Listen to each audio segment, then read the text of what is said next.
Oh no. Here I am. Oh boy. So this evening I was at work and I had a coworker. This coworker does not like me.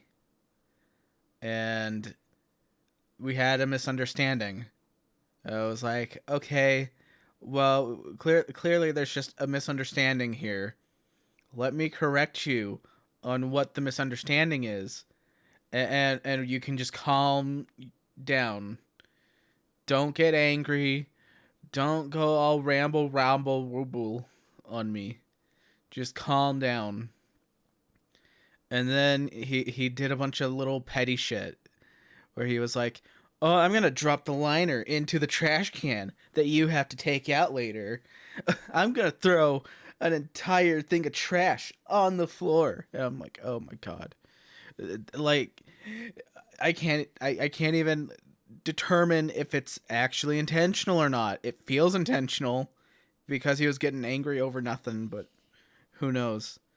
Anyways, I went from dealing with this idiot to just being alone by myself, meaning I was alone with the big idiot. And now I'm not alone because I have this idiot to watch. I don't know if he's an idiot or not. I'm just insulting everyone, even myself. I have no chill. I have no chill today.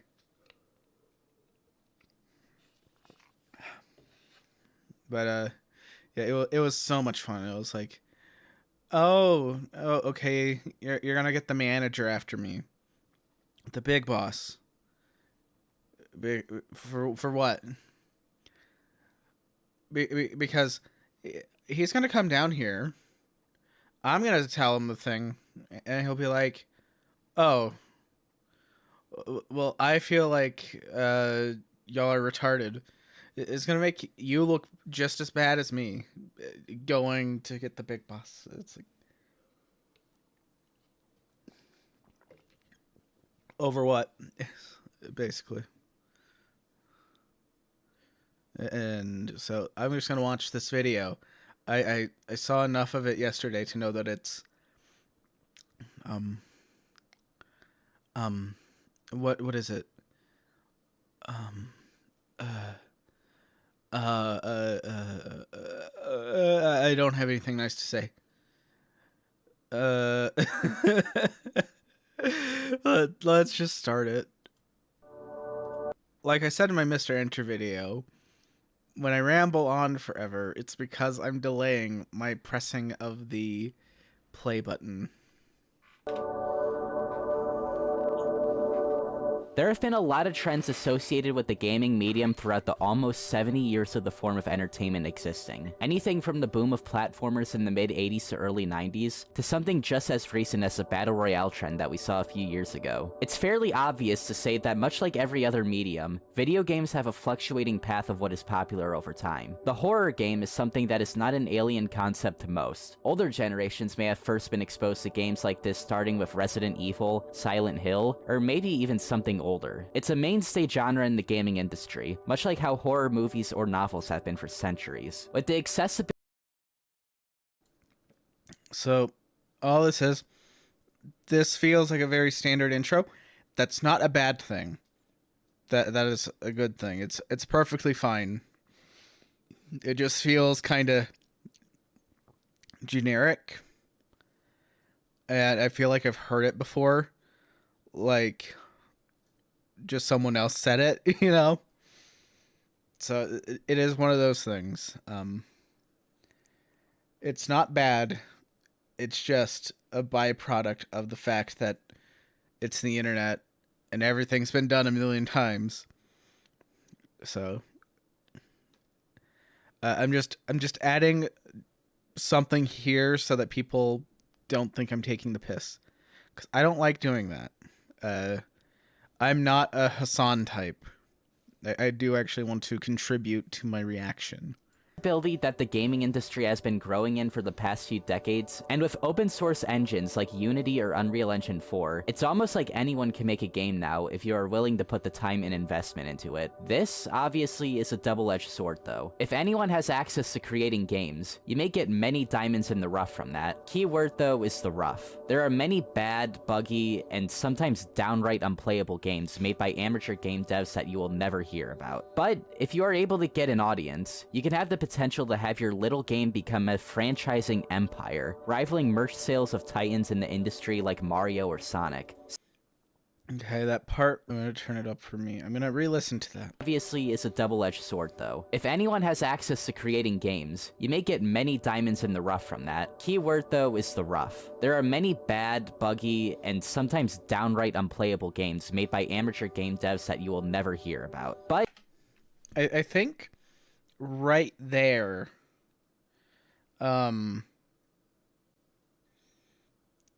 it should have been comment about how there are asset flippers essentially that just buy from the Unity store and say, game, we made it. Think of Earth 2. That's like the one you can look at. So it's like, oh, great, you gave me a bunch of Unity assets that you didn't really put a lot of effort into. That's a fun game. Yep. I think that mentioning those people instead of amateur developers that you will never hear of, I think if you're going to bring up amateur developers that we'll never hear of, you should probably talk about them as if potentially their product is good and that they're not just a asset flipper or a half-asser that wants you to buy an unfinished product. So. But if you are able to get an audience, you can have the potential to have your little game become a franchising empire, rivaling merch sales of titans in the industry like Mario or Sonic. Sometimes, this explosion of popularity being less than deserving, to say lightly. We'll get to that later though. But this all comes down to the question, what can cause a video game that you made in your bedroom spontaneously explode overnight? What powerful force is at play to cause something like this to happen? Okay, I was gonna wait. It's gonna wait on the answer. You see, that's clever right there. I wanted to mention another thing. Just having Poppy here. I don't know. Personally, I think this would look just a little bit better if it was not so fuzzy. Not the model here, but just the screen. I don't think it needs to be all like, ooh, we've obscured him, but we're still showing him. I think the better way to do this... Let me see if I can even do it with like the filters here.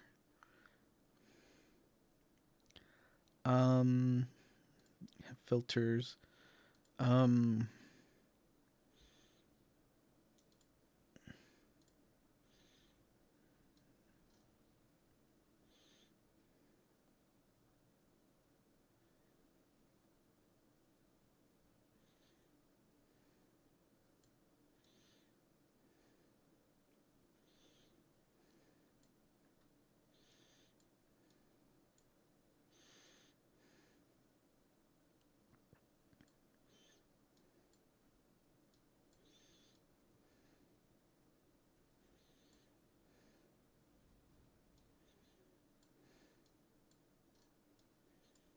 Okay.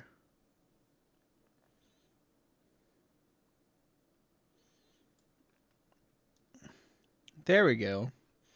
There we go. I've done it.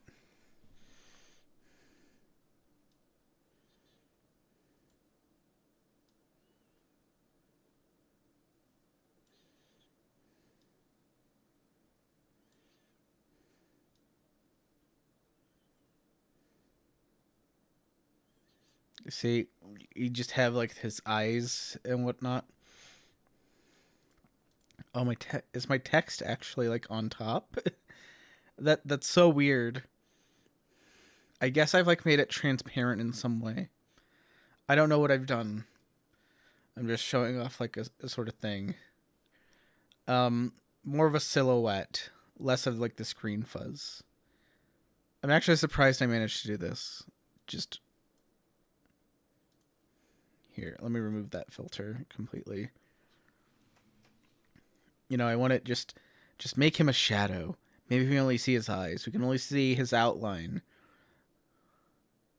You know, something like that. Because I don't know. I don't like this fuzzy. Less than deserving to say Like, I get it's supposed to be like a VHS. lightly. Like where it is right now. Maybe just a little bit before. Popularity being less than deserving to say lightly. There we go. There we go. About right here. It looks different on both screens, but what I can see in my preview window that's outputting to YouTube, that's about where I'd want it. Just have them be there when you're making this remark on the side. Because I don't know. I just kind of feel like he should be clearer or he should be more silhouetted. I don't know. It's just like a visual thing. We'll get to that later. I'm also not really like a big video person. I'm still learning. Even though I'm not a person that does it a lot, I know enough where I'm like, okay, I can see like a thing we can do here. Later, though. A lot of this is me looking at videos and looking at things not to do. I'm making a video about a video game. I have the script for it. Let me pull up the script. There we go.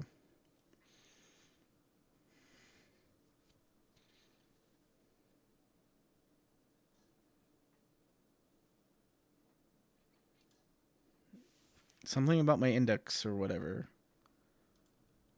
Okay. Oh yeah, I had an issue earlier today. My computer just completely froze up on me. I don't know what caused that. Anyways, we do project statistics. Selected document. According to the thing, it says, with the text I have in the script, it's going to be a 50-minute long video. And it's a 14-page document total. But I'm not done with it.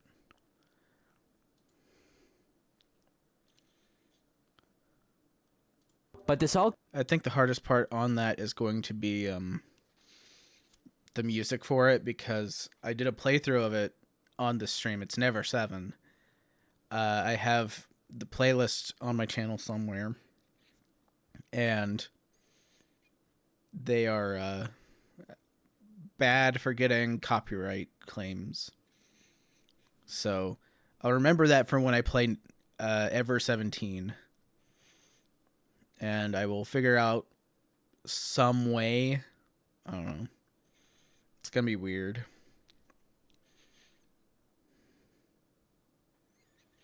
Maybe I can just ask YouTube to try and mute the music only.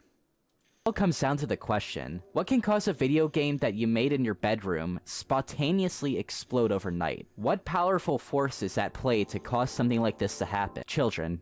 Children is the reason why. Okay, it's a little bit more complicated than that, but generally speaking, the reason why something like, say, Five Nights at Freddy's became the titan of the media industry that it is because Scott and now the executives of Funko and Steelwool understand the target demographic of their product. But was it always this way? Was an indie horror game with a generally fairly disturbing concept always meant to look like this? If so, why did it influence a bunch of other developers to try to do this strategy to replicate its success? To get to the source of this question, we need to go all the way back.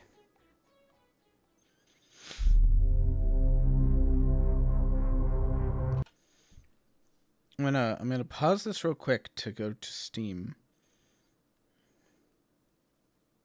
Because I need to analyze something. I need to know something.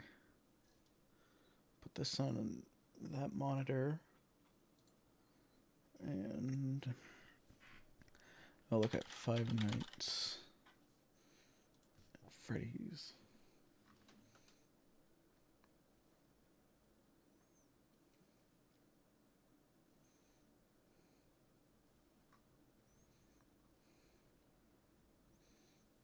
Okay.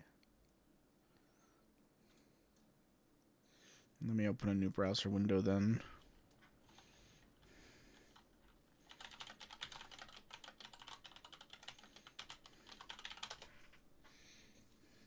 Five Nights at Freddy's is rated 12 plus.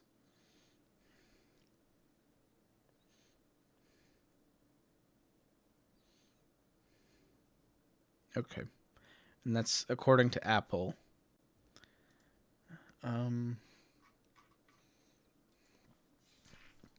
Let's look up Bendy. Bendy and the Ink Machine.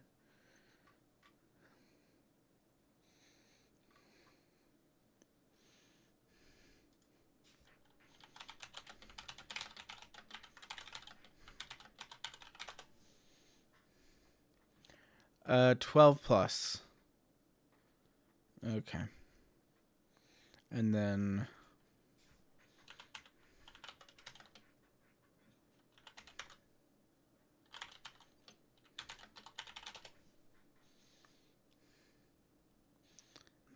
Poppy is also listed 12 plus.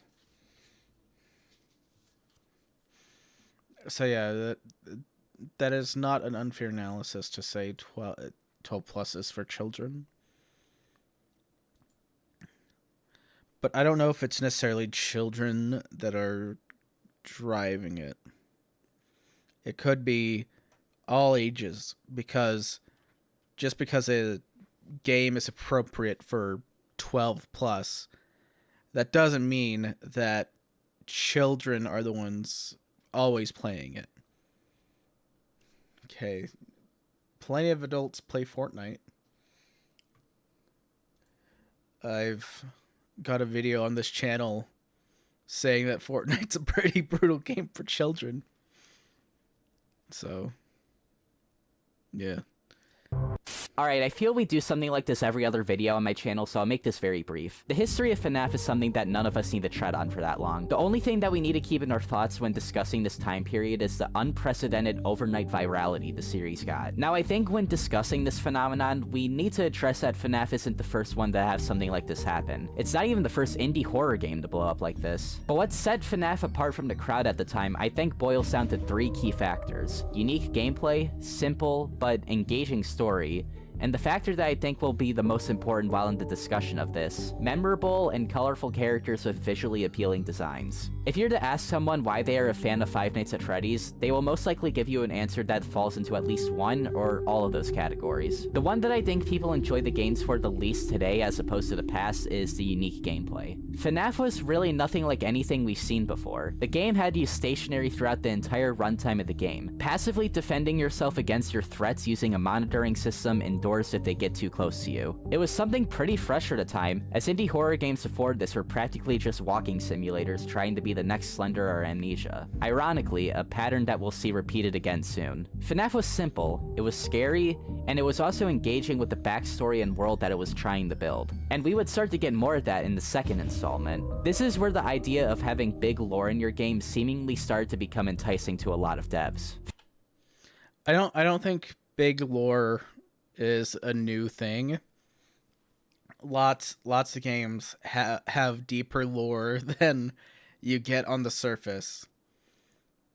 Like Doom, a lot of that revolves around the fact that the Doom guy has a bunny rabbit.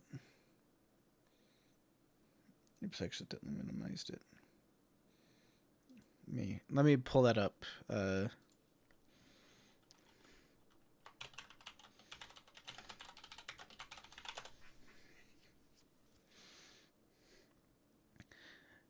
Daisy is Doom Guy's pet rabbit. In classic Doom, the rabbit's head is shown in the end picture of Episode 3 Inferno. First in a docile resting sunny field, then in an instant turnaround, decapitated and its head impaled on a pike as evidence that the Hellspawn have come to Earth. See? You have Daisy the bunny, and the demons killed it.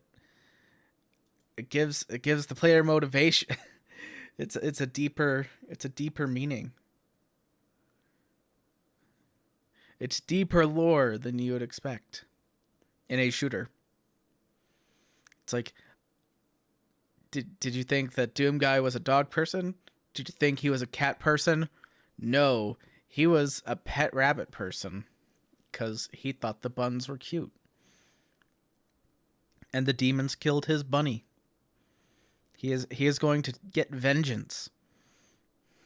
FNAF was basically keeping the same formula alive almost completely off of its interesting story. That's why we really didn't see a lot of questions about the game's repetition until the third installment. A lot of people didn't really care about the gameplay. Hell, I'd say the majority of the fans didn't care about the gameplay. And if they did, it was usually just in the context of them seeing their favorite Let's Player be jump scared by an animatronic to see their over-exaggerated reaction. As someone who knows how over-exaggerated some of the reaction is, I could see them, like, genuinely just jumping at a jump scare.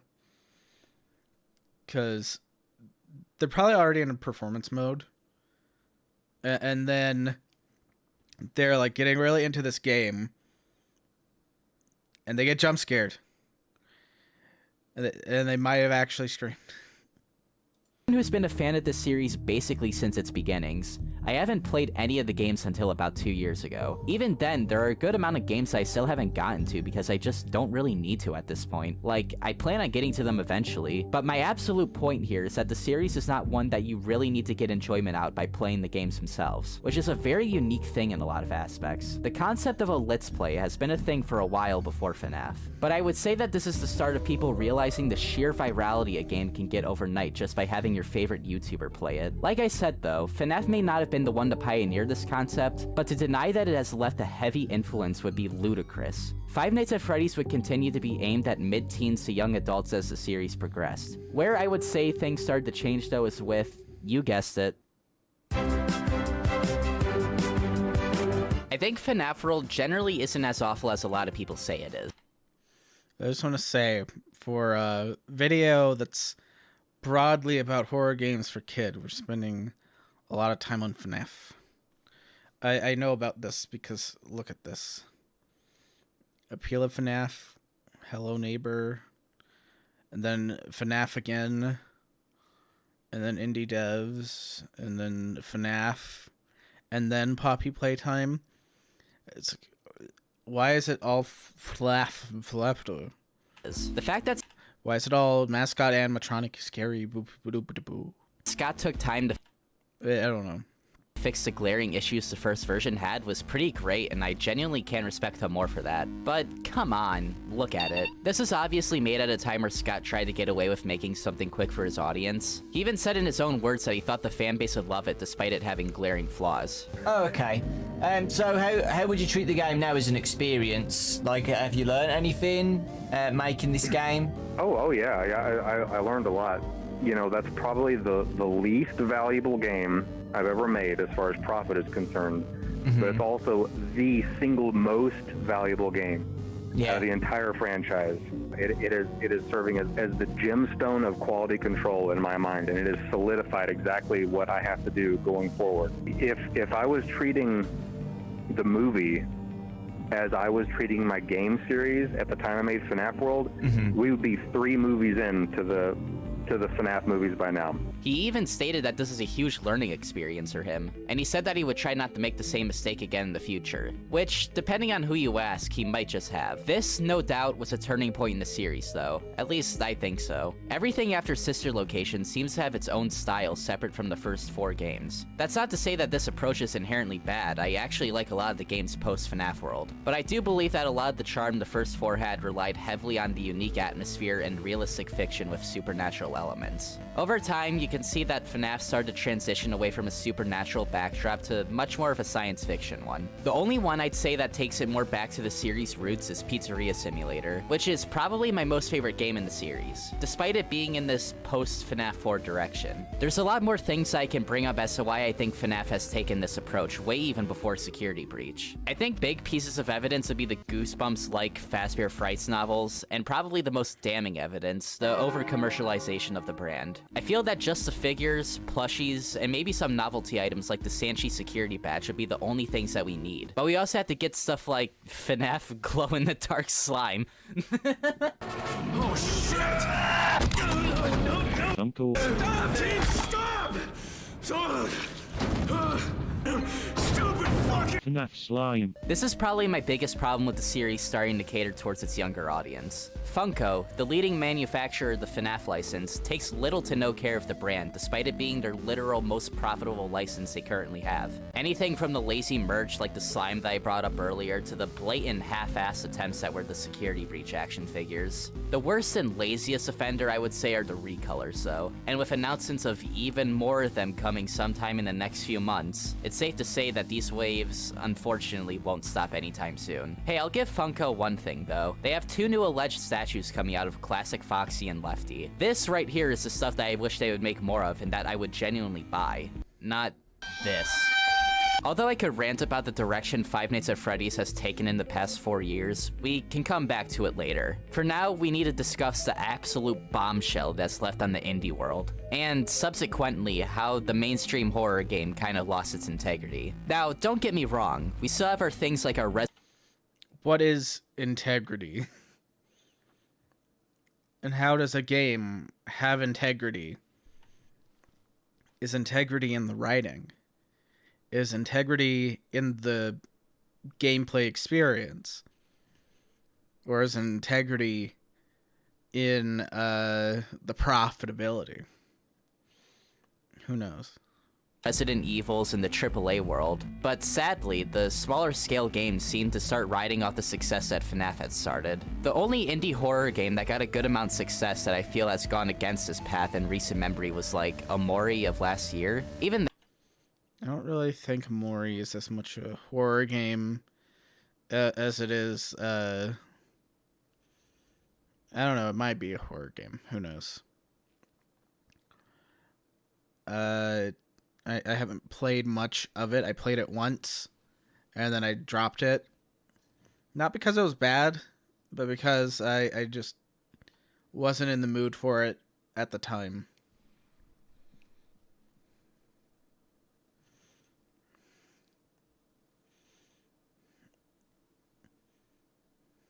I don't know. I guess the line between horror and thriller and other things is very blurred. that took a lot of inspiration from the past too, though. But honestly, that should be saved for its own video one day. I don't want to sound like taking inspiration off of something is inherently bad, though. There have been some amazing FNAF fan games that completely derive off their original formula, as well as things that are more original. The point that I want to start getting across, though, is that a lot of the examples I'm about to bring up were the opposite of inspired, or at least started to become uninspired over time. And I feel like we need to start with the game that was first to try and replicate FNAF's success, at least later in its life. How did Hello Neighbor try to replicate FNAF's success? Aren't all games trying to be as successful as FNAF? Especially indie games, because if you make an indie game and it takes off really well, that's amazing and that's great. Who wouldn't want to be as successful as FNAF? Ever since the beginning, I feel Hello Neighbor was trying to become that next viral game. Now, I won't even say that this is necessarily a bad thing. The publicity can lead to a lot more money for you to fund your projects that you may be genuinely passionate for, and I completely understand that. The game had a very unique but simple premise, on top of its very Tim Burton-esque aesthetic, which I want to personally believe was meant to be authentic and not just to be visually appealing to kids at the beginning. As time went on though, you could start to see less and less of a focus on the original concept in favor of pointless lore, novels, merchandise, spin-off games, whatever the fuck this is. Sounds familiar, doesn't it? I could keep going on about the domino effect that led to this series to become what it was, but I think that anyone watching would get the general idea. It does lead into something else though. Ever since the beginning, Dynamic Pixel's approach to have the game get more eyes on it was something really smart that other game companies, indie or AAA, have started to adopt around this time too. Get Let's Players to play your game. Undeniably, one of the best ways to drive eyes to your game is to have prominent faces in the gaming community look at what you have. And this is exactly what Dynamic Pixels did. It seems genius, right? More eyes from a diverse set of people are viewing your products and might be inclined to check them out themselves. I mean, where do you think FNAF would be if some of the top people in the YouTube gaming community didn't check it out? I'm not saying that Markiplier is solely responsible for the popularity of FNAF or something, but I think it's certainly safe to say that a lot of these Let's Players contributed a lot towards the success of the first game early on. There's a very big problem with this strategy though, and it's something that I believe only started to become a problem after around the release of Five Nights at Freddy's. For Let's Players playing games is a problem that started after Five Nights at Freddy's. That's what I'm getting from this. I don't get it. What's the point? For this, I will go on to refer to this idea as Fazbear Syndrome. Oh, you've invented a word. I feel like based on the way he's censored the swear words, I feel like this is an action button viewer, which means he has good taste. As we continue to talk about these games, you will start to See, I just made that up. I don't know if he watches action button. It's not uncommon for people to use like a scream sound or any sound effect to sense that I'm aware of action button and how successful action button is. I can suddenly decide that anytime someone uses a sound effect or takes the bingo sound effect, that is action button syndrome, and it's infecting the population. and it's ruining the content or whatever, because I don't like the sound effect being overused or whatever. to notice a very similar pattern of associated symptoms. It usually starts with the game being popularized by attention from YouTubers or Twitch streamers. After this happens, the fan base of these games start to develop off of the YouTuber or streamer.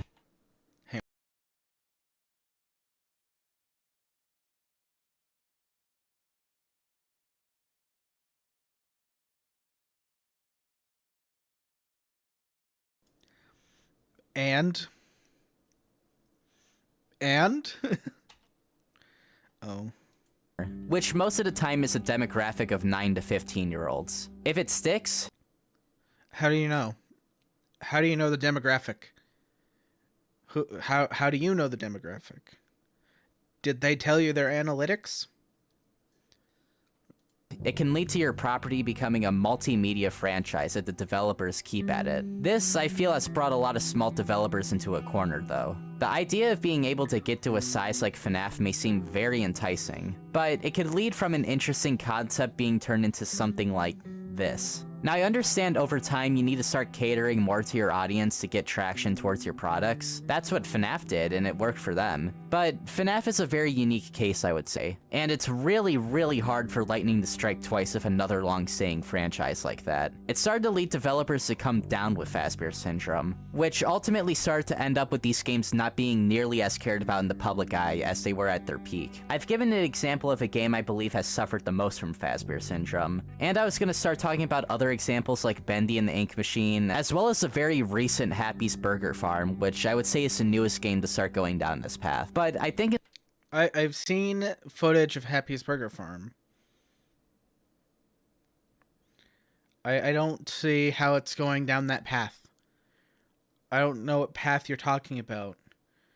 Being played by popular internet people and then becoming popular because of it. I don't get the point. It is going over my head. instead of talking about individual games, I feel it'd be more appropriate if we talk about what happens when these games try to go down the FNAF path, and why the market is generally very, very oversaturated right now. It's because anyone can make a game and put it on the internet whenever they want. Okay, it doesn't matter who you are. It doesn't matter what the game is. If you want to make a weird game for your weird audience, or a fan game for a streamer, you can do that. It doesn't matter. You can make whatever you want and you can put it out there. But because everyone can create it, you get too much information. And so it's up to the public at large to dig through this. And then word of mouth goes, hey, you know, here's a new game. And it's pretty good. And someone else, yeah, that is pretty good. And then eventually word gets around to the popular people and they say, hey, this game's pretty good. Or so I've heard. And then it spreads virally because we're all trying to find the next good thing. And I feel like now especially it's hard to find good quality content. You know what was good quality content? It was Mr. Enter's review of Turning Red. Because as much as I disagreed with some of the way he phrased elements of it, I really enjoyed the point that he got to at the end of it.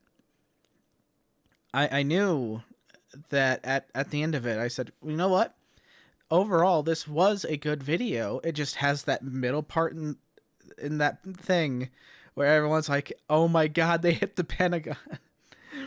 Turn on the TV, they hit the Pentagon, oh no. Where is it? Let me see if I can find it.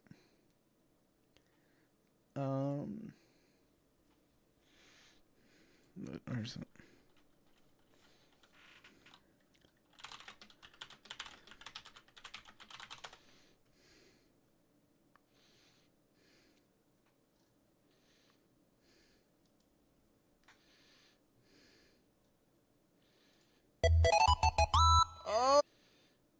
Yeah, I think we're all fatigued. Oh yeah, no. This was a very last minute, short notice, late night rendezvous.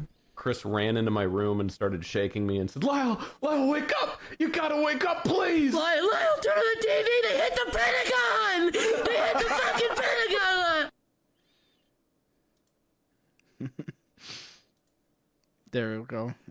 That's the problem with the Enter video, is that everyone's gonna remember that part, and they're not gonna remember the part where he comes to the same conclusion Yahtzee came to when it's zero punctuation. It's one of the Assassin's Creed games, and he says basically it's not progress if you're progressing to where we already were. And I like that message overall. But the way he gets there is the problem. That's why I like Mr. Ender. Mr. Ender's a very unique individual, and his thought process is very unique to him. Without further ado, let's start talking about Fazbear Syndrome more in depth. More in depth. Oh god. Let me see. Where is it? Ah, that.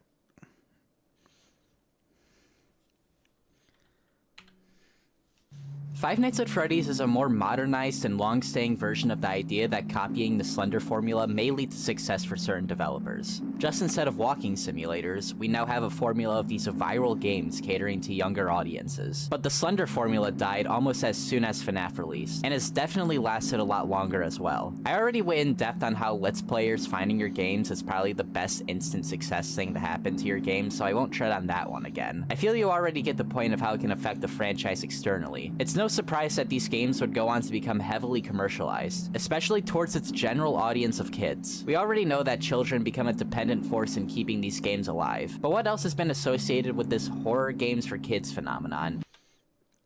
Do the kids actually keep the games alive? Or is it everyone? Who knows? Did you look into, like, stock and bonds, and did you get like the form that every company puts out where they're like, here's how we did this year, this was our best thing, and this is what we're doing in the future, and blah blah blah. I'm so tired I don't even remember what the name of that form is, but you can go to basically any website and they have like a spot for investors if they're a publicly traded company, and they will give you the form. That's just the end of year report. And yeah, I feel bad for CD Projekt Red. I don't want to look at that report because I know the juicy bits are going to be buried somewhere. I don't want to have to dig for them. And how can it affect the internal aspects of a game, such as its story and, well, gameplay? The impact that FNAF has left on other games' stories will be easier to explain, so I will start there. Five Nights is famous for its convoluted plot and major lore presence. Even if you don't know anything about the lore, you know that it can be very confusing at some points. The story of FNAF, as inconsistent as it may be, is definitely one of the most important aspects of the entire series. I would wager and say that most fans of the games are mainly into it because of the story. It's a very integral and powerful part on what makes a series what it is. When this formula is seen by other developers, cramming any piece of lore into your game seems like a no-brainer for long-term success. If you're lucky enough, you may get the blessing of the gods that is a game theory video on your story, but it isn't always like this. As we already saw before, we could see that Dynamic Pixels was, well, more than desperate to say the least to have its lore still stay relevant. Yeah, that looks pretty desperate. It's just like, Pat, please, make a game theory video about me, please, please, I need it. I think it's obvious that all of the Five Nights at Freddy's storyline was not predetermined by the first game, but like I said earlier... Good, that just, you know what, MatPat is the perfect example of popularity saturating your content. MatPat's content used to be very interesting and unique, and now it's just like it got bland. Does he still reference that one age restricted video? Did he delete that video? Who knows? Let me open a new window. And I'll find out.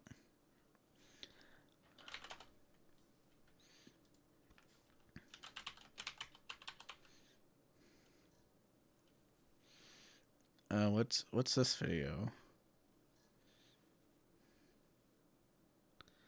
It's a Big Joel video. Big Joel is an interesting feller. We go to the game theories.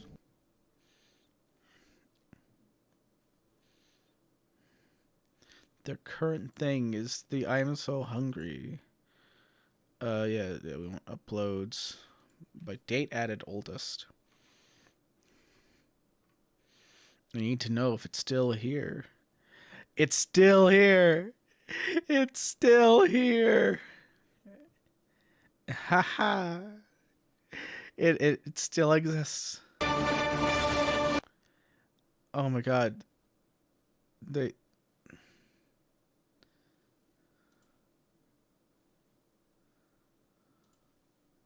I forgot that he was part of Screw Attack.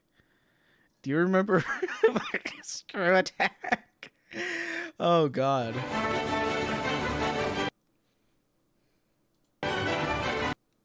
This is terrible. Bombshells, busties. There we go.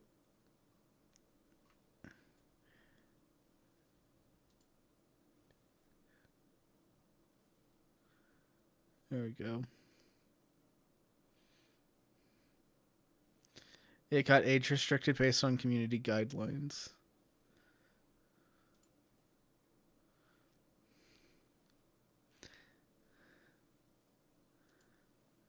Reason. Also, real breasts have a slight sag in them, whereas fake ones appear to defy gravity, forming more of a cliff rather than a gently sloping hill. For example, It's like, this exists. Okay, this was old game theory. God, looking back at it, like, it's so sad. There were like all these other creators connected to him. And then they vanished. What's the fourth one gonna be? Because they have game theory, they have film theory. Oh, man, now I have to look at a Simon thing.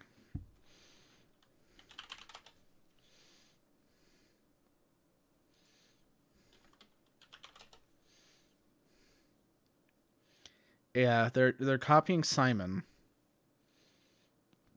So that last one is going to be blue.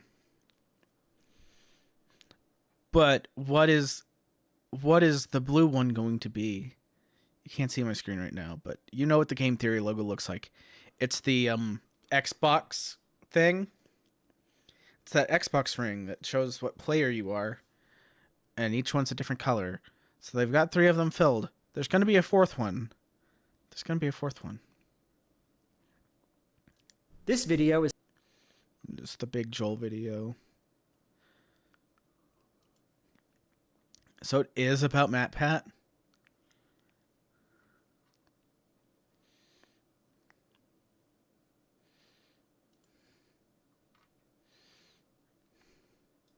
Okay, whatever.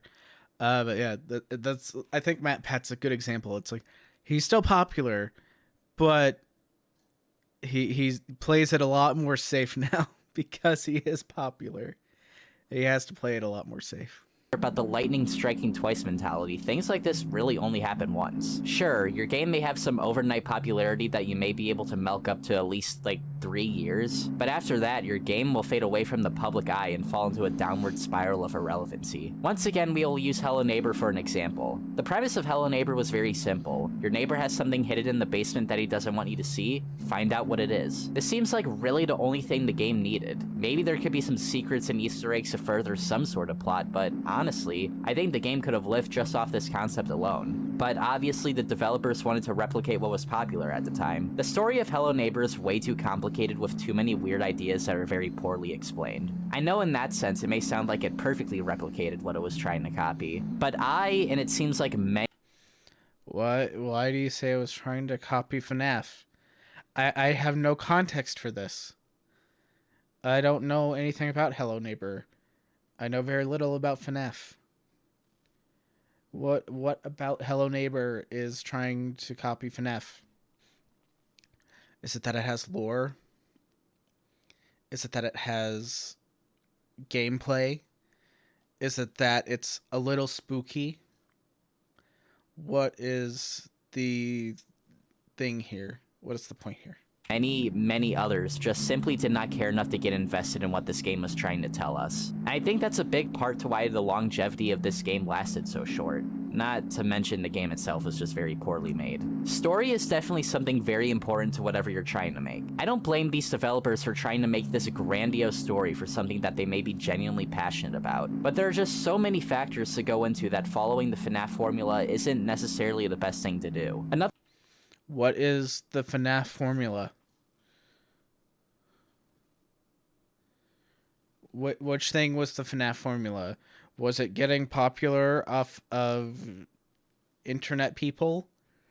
Was it the three things, the story, gameplay, and character design? Which one was the formula? Was it the making real products based off the game, making novelizations and Funko Pops? Was that the formula? I don't know what the formula is. Another obvious point is that there are a lot of formulas we could be talking about right now. That FNAF has way more game entries in the series than any of these other games. It took FNAF 6 games and almost 4 years to even conclude the main plot of the entire series. Things like the novelizations are there because the game... Did you catch that? 4 years to even conclude the main plot of the entire series. Things like... What happened there was his noise gate caught him. He got to the end of his sentence.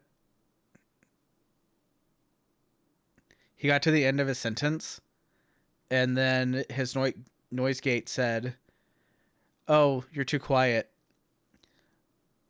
So you've hit the last syllable of that word." And then it cuts out. A lot more naturally than I'm doing it to imitate it. But that's what happened. That's been like a struggle for me. For whatever reason, my audio is fine when I stream, but when I record it, I get more worried about it. I think it's because when I stream, I'm not as worried about people hearing noises. I'm not as worried about people hearing me take a deeper breath. I'm not as worried about people maybe hearing my lips smack a little bit. But when I'm making an actual video, I'm more worried about that stuff. So when I made my Wheel of Time video, not the one on this channel, the one on my actual channel, go to... I won't even bother linking it. Ethereal Productions. But if you're interested. Anyways, Buck Breaking the Wheel of Time has really scuffed audio on my end. And that is a product of me listening to the takes and listening to how it sounded and saying, okay, well, I want this to not have lip smacks and I want this to not have breaths. So my audio went potato a little bit. But you can clearly hear what I'm saying and you can clearly understand what I'm saying. You just don't hear the constant breathing and the constant lip smacking. It's like the novelizations are there because the game had a long-lasting effect on pop culture. FNAF was able to earn it in a way that something like Bendy and the Ink Machine or Hello Neighbor just never got the chance to do. It's not that even following this formula again necessarily wouldn't even work. It's just that these developers are finding that their game is garnering meteoric success, so they decide to rush things. And at the end, they end up falling ill to Fazbear Syndrome. So Fazbear Syndrome is just getting popular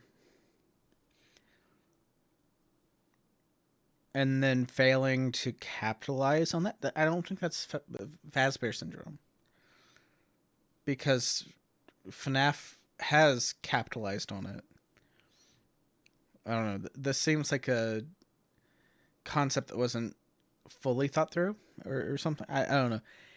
It just seems like, okay. I don't really think this is specific to children. I don't think this is specific to anything really. Just these games exist. They are appropriate for 12 and up. At least that's what the developers want them to be. And I think that's just a decision to make it broadly playable It makes it safe for YouTube. It makes it safe for the age group they want. They want all ages playing it that they can get, because the more broad of an audience you can get, the better profits you can make. Ultimately jeopardizing the brand in many ways. What about jeopardizing the brand? Where did that come from?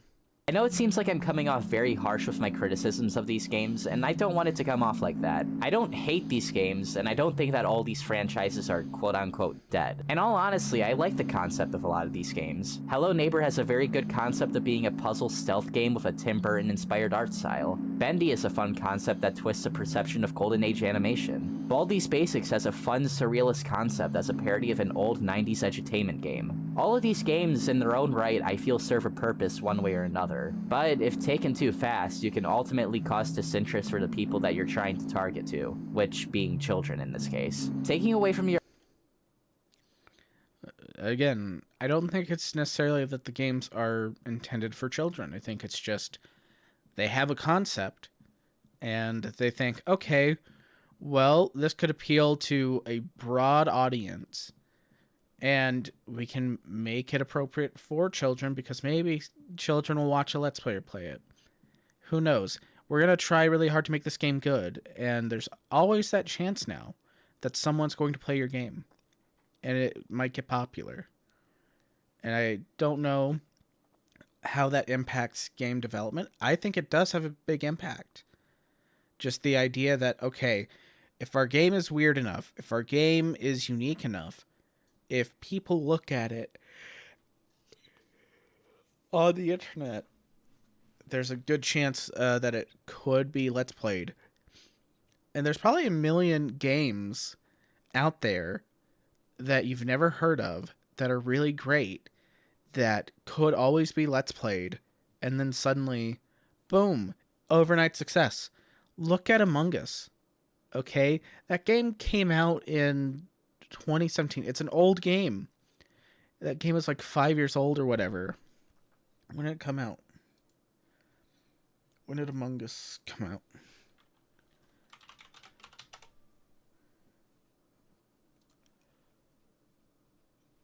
Okay, it came out 2018. It's 4 years old. It didn't get a lot of traction until 2 years after it was released. And once it got traction, it just blew up. So, you know, your game can sit dormant for God knows how long, and then people will find it. Anything can just lie dormant forever, and then people can stumble upon it. And it's a very unique thing about the internet. So who knows what causes things to go viral? Because there are plenty of people and institutions that have made a business out of going viral and knowing how to go viral and everything like this. But what actually causes someone to go viral, what actually causes a game to go viral or an independent project to go viral, what causes anything to go viral is very unpredictable. So who knows why anything went viral in this video? Who knows what caused the virality? How did it get to Markiplier or any other Let's Player? Do we know? Do we know the trail, the through line? Did they just beg Markiplier to play their game? Did they pay him? What? How did that happen? So, I don't know. There's so many different questions to be asking here, and I feel like we've oversimplified it. Your original image for a more brand-friendly approach may increase your numbers for a good amount of time, but if everyone else is doing it, what makes your game any more special? Here's hoping that if and when games like Hello Neighbor 2 or Bendy and the Dark Revival actually do release, they'll try to make an approach that is more what the developers actually wanted to do, and not the image their fans have turned into what they perceive the game as. That or Bendy and the Dark Revival actually do release, they will try to make an approach that is more what the developers actually wanted to do, and not the image their fans have turned into what they perceive the game as. So you want them to release as intended. Who's to say they aren't going to release the game they intend to release? Who's to say that the sequel isn't going to be their vision? How would you know if the sequels weren't the developer's vision? What would give that away? Just that it's a little different from the first one? What? Who knows? So you're hoping that the game releases and it's not what the fans want? There's so many ways to take that line. That line, I don't know, that line just doesn't make sense. This is just me listening, and I'm thinking to myself, okay, when I sit down, when I write my script, and I say it into the microphone, do I make my points clear? So let me go here. So when I intend to start my Never 7 video by saying, this is a video game, this is a video game, this is a video game, do you see? Do you see? And then cutting to me saying, hey y'all, Scott here. And then talking about what Never 7 is. Okay, do I sound like I know what I'm talking about? Or do I sound like the guy in my group project that in the first group project for university, my last university class, I graduate in 2 weeks, 3 days. So I have less than 17 days left until I graduate. But this last class has been a nightmare. Do I sound like the guy in this group project that I'm doing, who during the first group project basically plagiarized a website and said something about the retailing sector because he didn't know what he was talking about? Or do I sound like I did in that presentation where I'm talking about data mining and how companies have used consumer data to create flavors of product you didn't even know you wanted? When I go to my Never 7 video, do I make it clear that I'm going to take you through days 1 through 6, and then I'm going to take you down each of the character routes for that visual novel?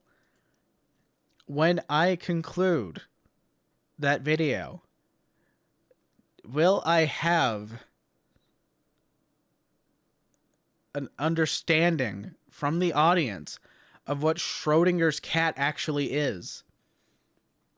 Because Schrodinger's cat is not about the cat being alive or dead.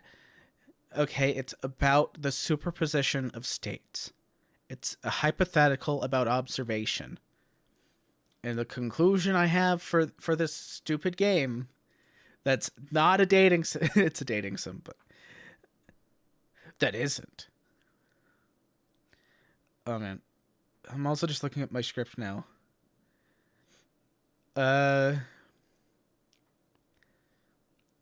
I love this. I love my introduction part where I introduce the cast. Our cast for the story includes Okuhiko, the wealthy playboy. You don't date him. A snobby rich girl. I can't even ask for rice wine anymore because saying her name brings me pain. Yuka, the default route and the bonus content. Haruka, the shy girl. She likes fishing. Kurumi, an energetic enigma. And her sister, Izumi, the mature older woman. By that I mean, she's 24. And last, but certainly not least, Rainbow-chan. She loves you. I'm reading my own script live into the void. But I'm like, okay, do I make sense when I say the things I'm saying? I'm introducing the cast of the game that I'm making a video about. I want people that have no idea what the fuck Never 7 is to watch my video and say, I now understand Never 7. It is an infinite loop game with an insane sci-fi plot twist at the end. And I am better for knowing about it, and I want this game to get an official English release.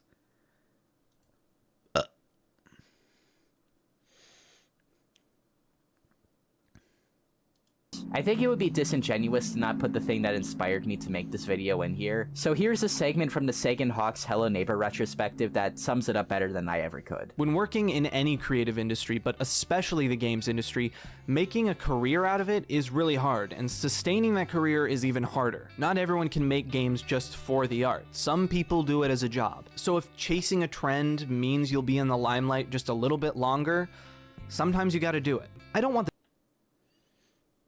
Yeah, that's fair enough. I mean, I made a video about Mr. Enter and his Turning Red review. Let me go check my analytics real quick.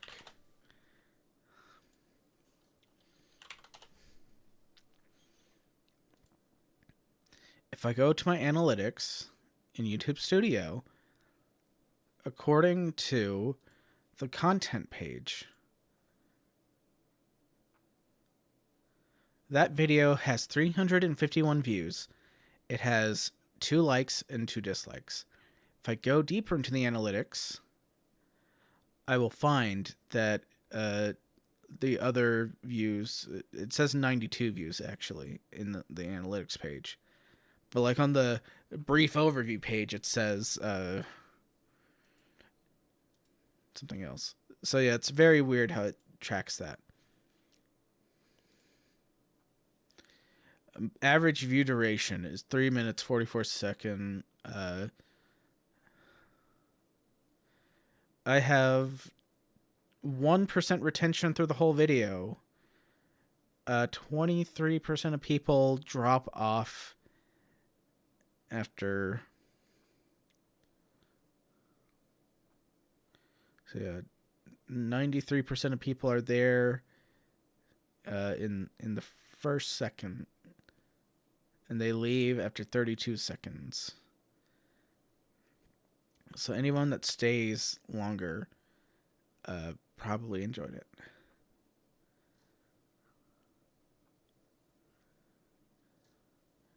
it. It has 802 impressions, which is very high for my channel. I don't have any subscribers. It got a lot of pings on the YouTube search. According to YouTube, 80% of the views came from the YouTube search. So that's 775 impressions of the 802 and 70 of the 92 views. I don't know why, but you know, like if I go to YouTube Studio and I look at views with the whole thing that has all my videos on it,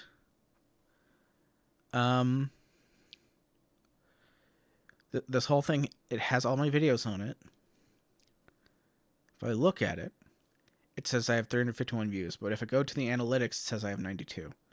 So maybe that's just people hovering over the video. Who knows?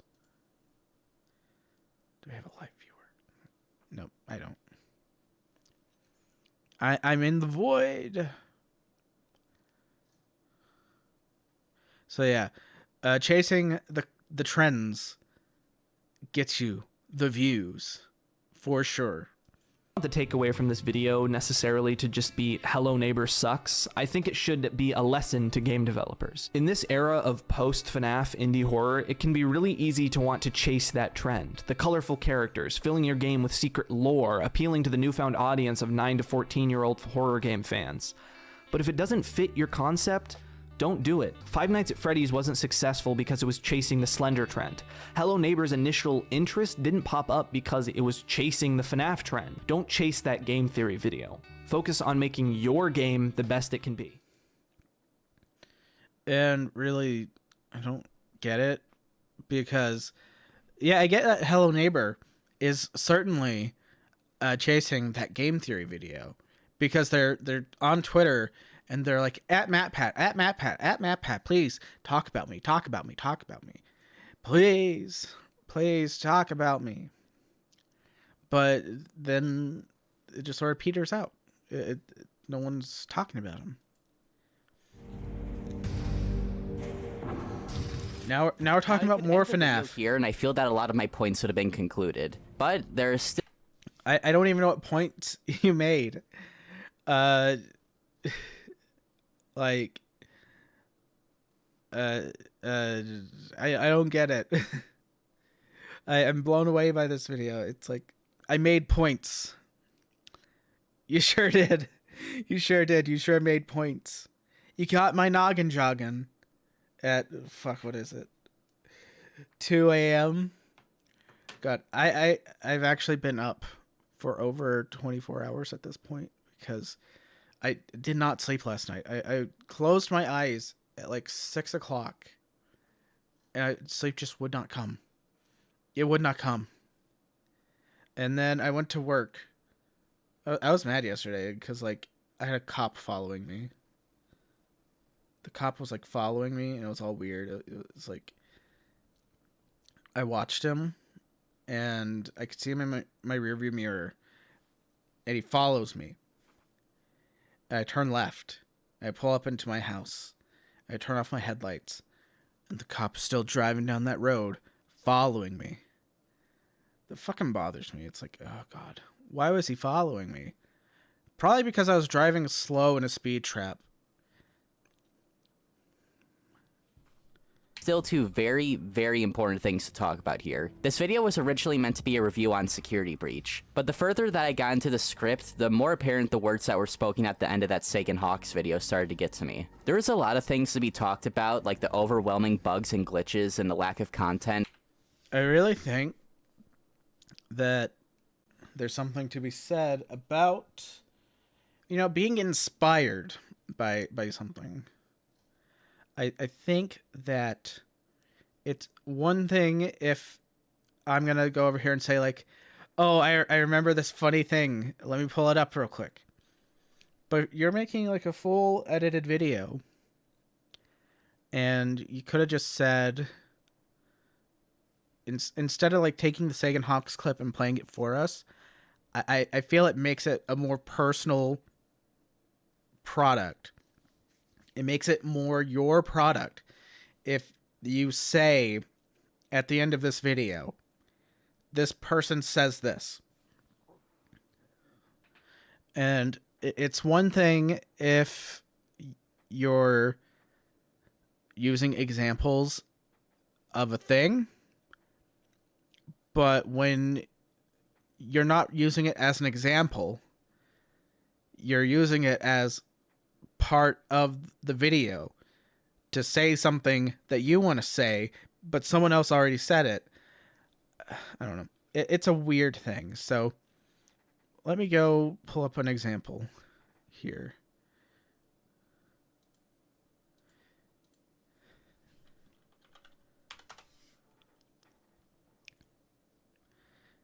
If I go to Uncivil Law,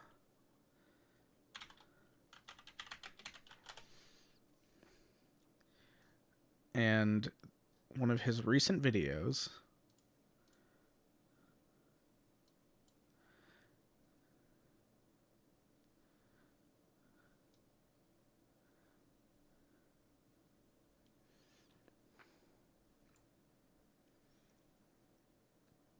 click Copy. Click. Paste. For today's... Okay, so if I go here and I use Uncivil Law as an example, and I say this person says this story, we discuss the following passage. Winning isn't normal. That doesn't mean there's anything wrong with winning. It just isn't the norm. It's highly unusual. Every competition only has one winner. No matter how many people are entered, only one person or one team wins each event. Winning is unusual, and as such, it requires unusual action. In order to win, you must do extraordinary things. You can't just be one of the crowd. The crowd doesn't win. You have to be willing to stand out in the posters that display the passage that was quoted in tweets. And I won't read it again, but I will just display very briefly on screen the entire passage that we are complaining about, because we need to make sure that we fully understand this legal context. So this part that's indented here is the passage from his book, and he gets very, very salty when people display or read or otherwise use his text without licensing.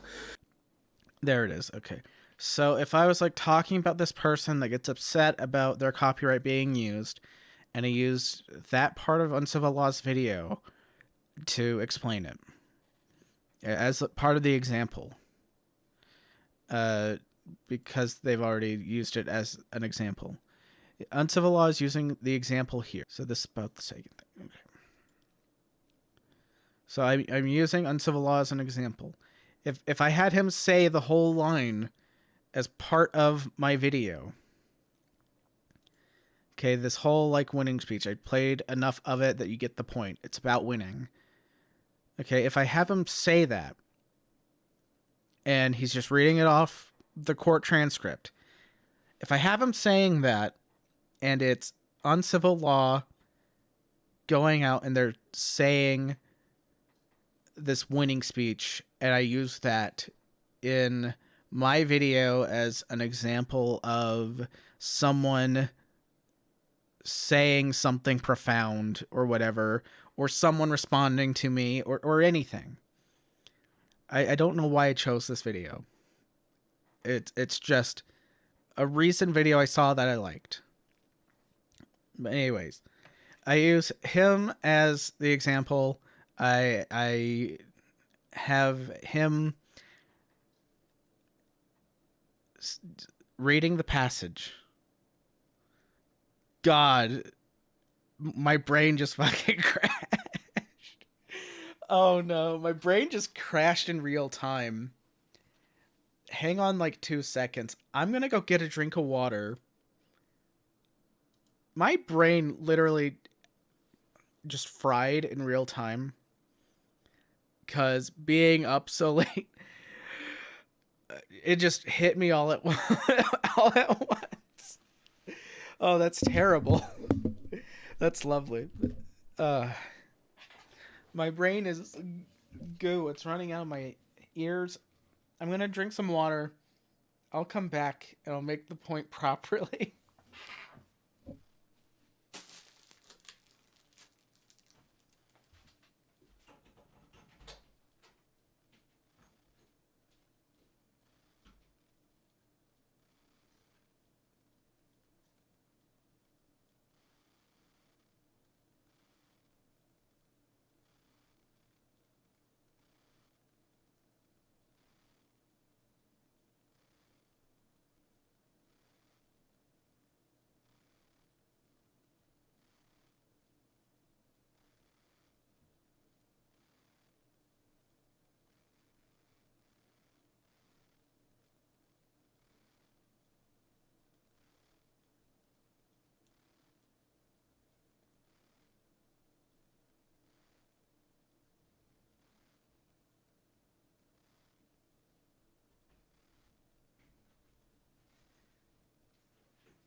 Okay. Let me try and get back to where I was.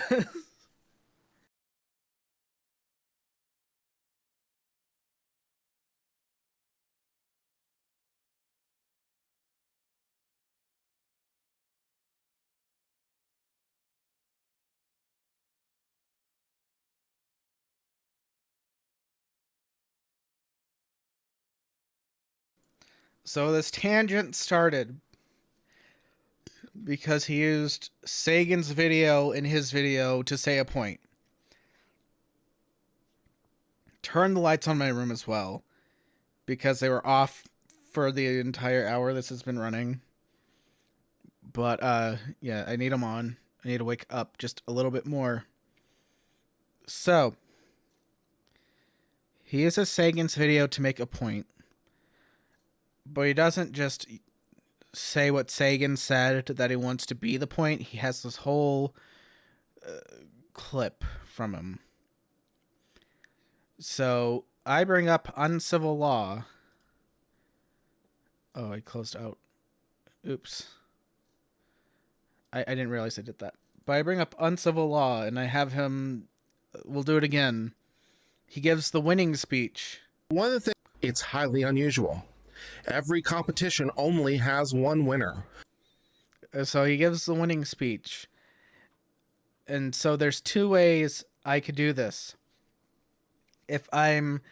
Hypothetically, Uncivil Law is the originator of this speech.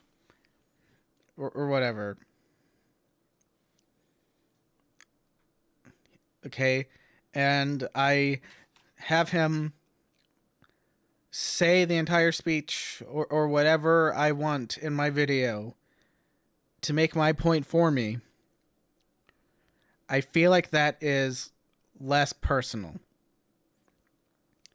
If instead I play Uncivil Law over here giving the winning speech, and it's hypothetically not the winning speech, no matter how many people are entered, only one person or one team wins each event. So he's talking about only one person can win. There are no ties in this game. Whatever, blah, blah, blah. He made a mean comment under my YouTube channel. Okay. Well, I let him say his own comment, or I put up a video of someone reading that comment as part of an example. Well, that works because I'm using an example to bolster my point. And it doesn't have to be less personal because I'm using an example. Because the example bolsters my point. I'm not just using someone else's point and making it my point. So that is the thing here. I feel like I want your point. I don't want Sagan's point. Sagan has his own point. Do you agree with Sagan's point? Then tell me that Sagan made a video that you highly recommend you watch. Just like I highly recommend you watch the Winning Isn't Normal video by Uncivil Law because it's a copyright thing. You know why it was on my mind? It's because YouTube copyright's been on my mind. I've been going through my channel backlog. And I found out that a lot of my videos have copyright issues.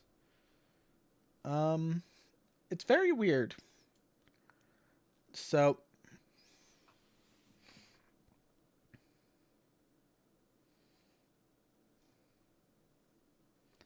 I click on the copyright thing.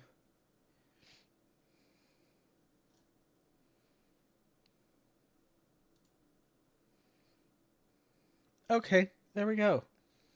I now have it. So I can do copyright claims as like a filter. But it's not, it doesn't just appear in like the copyright part.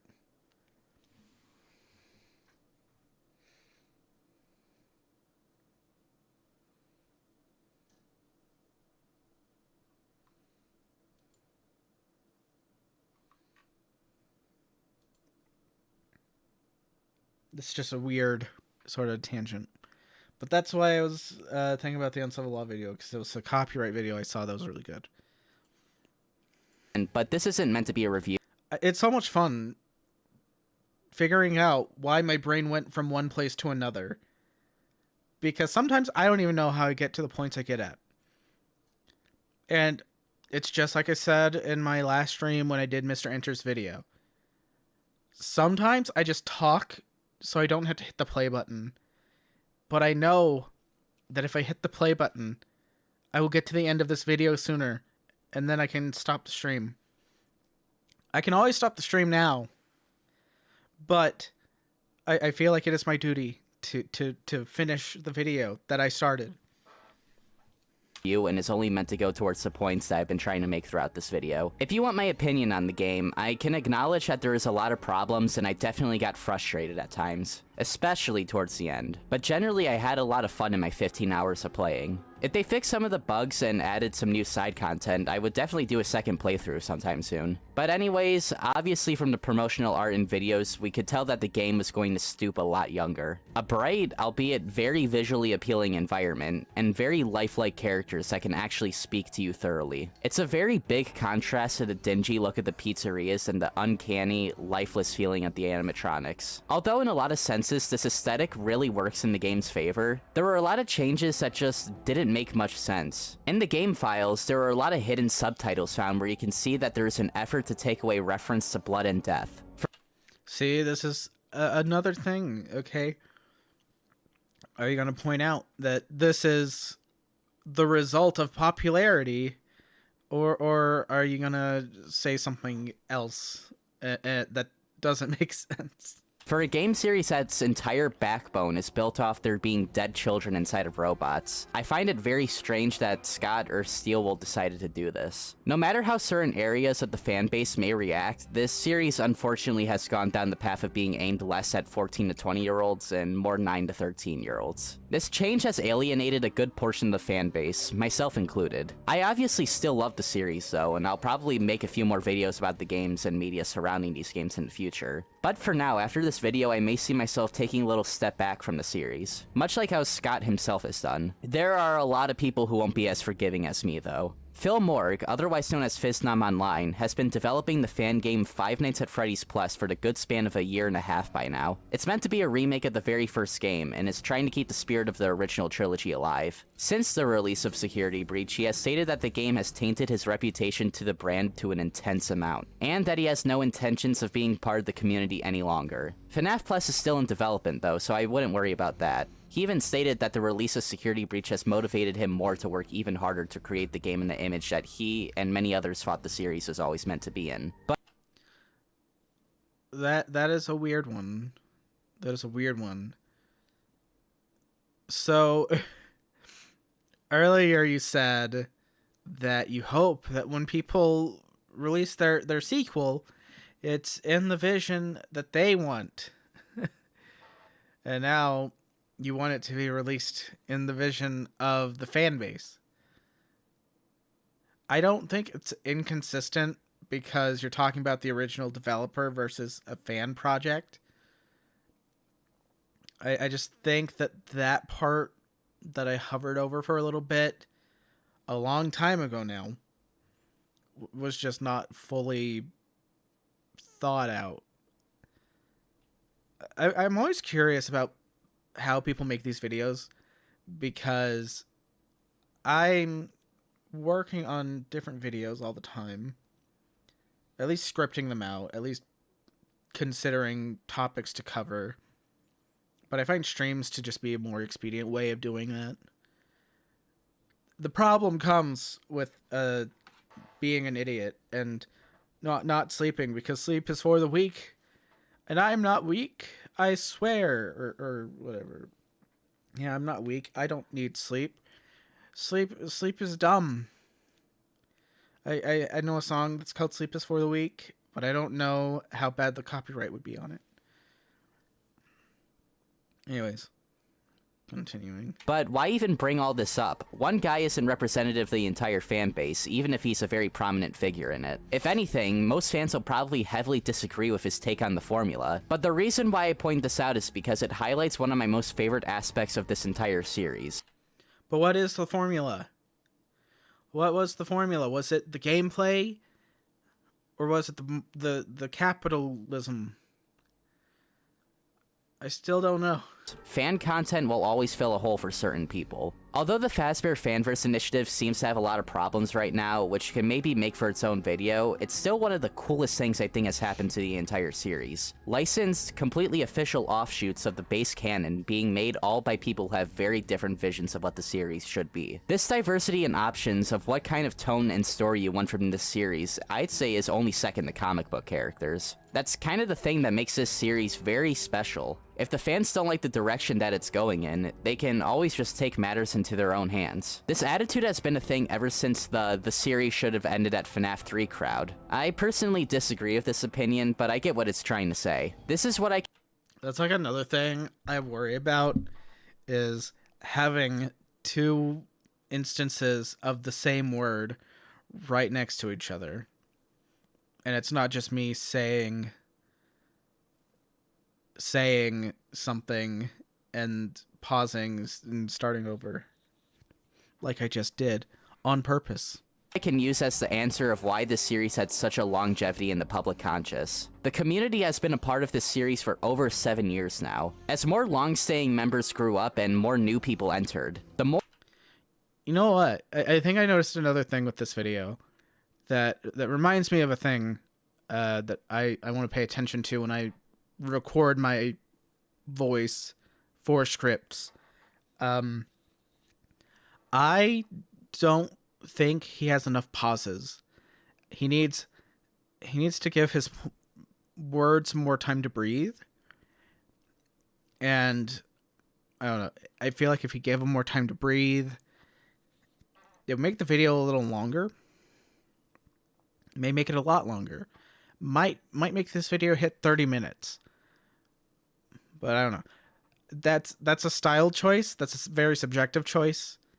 And I wonder like what adding more pauses would do to the flow of the video. More absolutely talented creators have joined in on contributing to the series in monumental ways. This is what I personally believe is the magic of FNAF, and it's the thing that so many other games have failed to replicate in their plans to imitate it.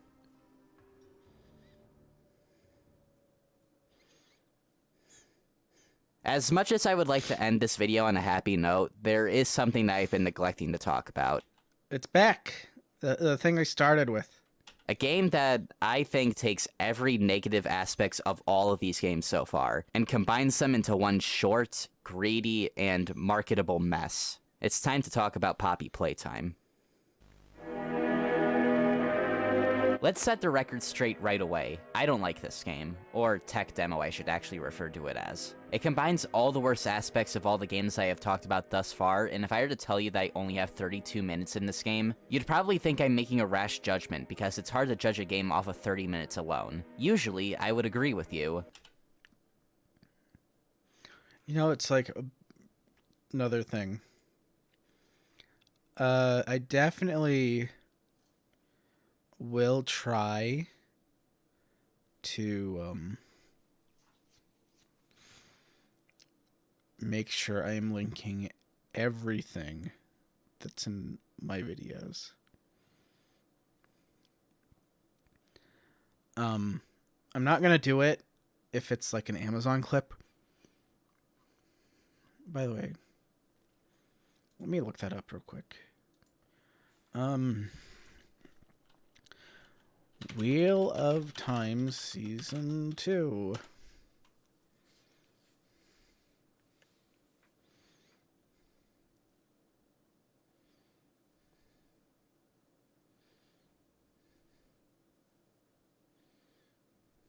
News.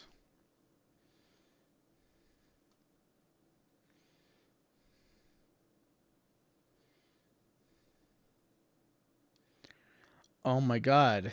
I got news about goodoldgames.com, and they have like an old game that I was interested in looking at.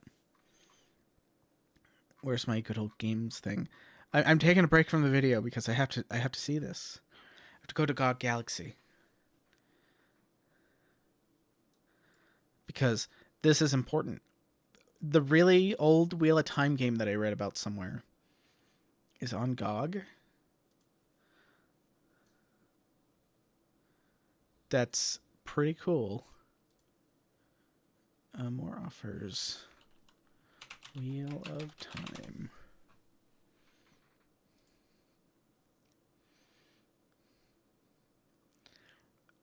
Oh my gosh. Watch on YouTube. Let us take a break. It's like an old game. Very old game. Okay, I will have to...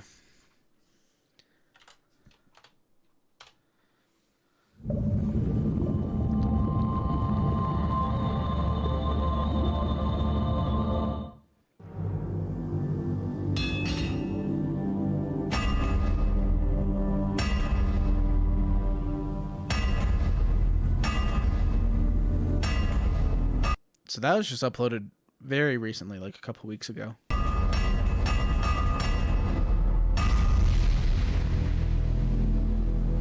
Look at all these logos.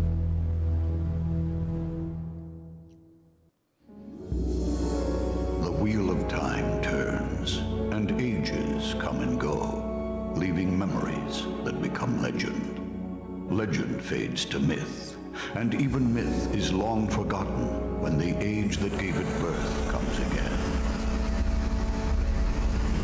In one such age, long past, the Age of Legends, mankind enjoyed a time of prosperity. Certain people, called Aes Sedai, were born with the ability to sense and channel the One Power. This was the energy at the center of the universe, the driving force of creation. They already have the lore down better than Amazon's TV show. Drawing on the One Power, the Aes Sedai could accomplish anything. And they have this unique thing. I know what this is from the books, and I don't want to spoil it. They controlled the weather, healed the sick, and gained virtual immortality. With mastery came arrogance. One woman used her power to bore a hole into a place existing outside time and creation. That is... Like, they even handle arrogance way better than the Amazon show did. Look at this. With mastery came arrogance. I didn't turn on the subtitles. One woman, the woman was arrogant, and a man was arrogant, just like the books. Because in the books, it's not about men or women or whatever being arrogant. It's about everyone being on an equal footing. To bore a hole into a place existing outside time and creation. This released a dark presence into the world. Although it took the name Sheatan, it became known by many others. Father of lies, soul's bane, or most commonly, the Dark One. Many flocked to the Dark One's banner, including 13 of the most powerful Aes Sedai, known later as the Forsaken. Their army was filled with twisted creatures created by the Dark One out of nightmare. Trollocs and their horrific masters, the Murdral. I like how the caption doesn't know what to think of the word Murdral. It says murderer instead of Murdral. War of the Shadow had begun. A man called the Dragon led an assault against Shel Ghul, the location of the war, and he succeeded in forcing the Dark One back through the breach. He closed it off, trapping the Dark One and the 13 Forsaken on the other side. The Dragon created a collection of palm-sized stone seals to contain the power that kept the prison closed. These seals the Dragon entrusted to the remaining Aes Sedai. For years, the Aes Sedai kept the seals safe in the White Tower. But the Dark One had his revenge. Moments before his banishment, in a final blow against the Dragon, he tainted the male aspect of the One Power. The taint drove every man who could channel insane. And uncontrolled, these madmen rent the very earth with their power. This time became known as the breaking of the world. The women of the Aes Sedai rallied and eventually destroyed the male channelers. But many of the seals were lost in the chaos. Only 2 remained within the White Tower. To this day, the Aes Sedai search for the missing seals, but unknown to them, others search as well.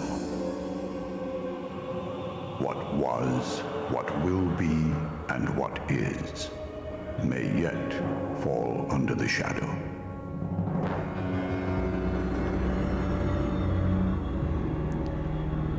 See, they've taken liberties. And I'm perfectly fine with it. It looks really cool. I'm going to have to get that. I'm going to have to get that. How much? It's $10?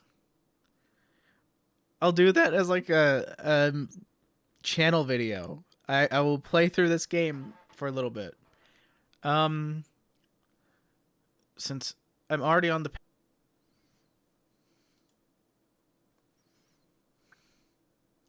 I'll have to unlist this video and wait for it to process when I'm done.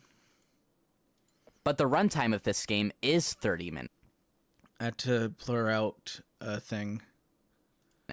This game runs on a chapter-to-chapter release strategy, which is something Bendy and arguably Hello Neighbor have done in the past. This is obviously a subjective taste, and I'm personally not a fan of episodic games because the quality of certain episodes can be very inconsistent.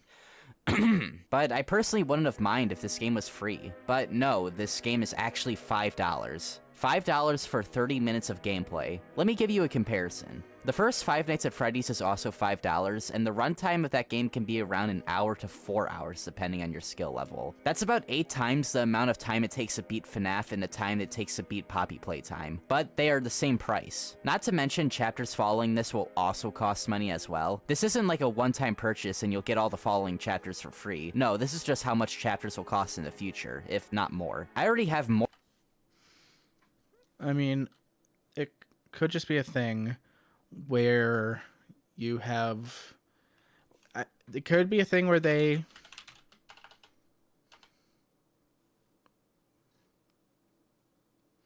you know what? It's fine.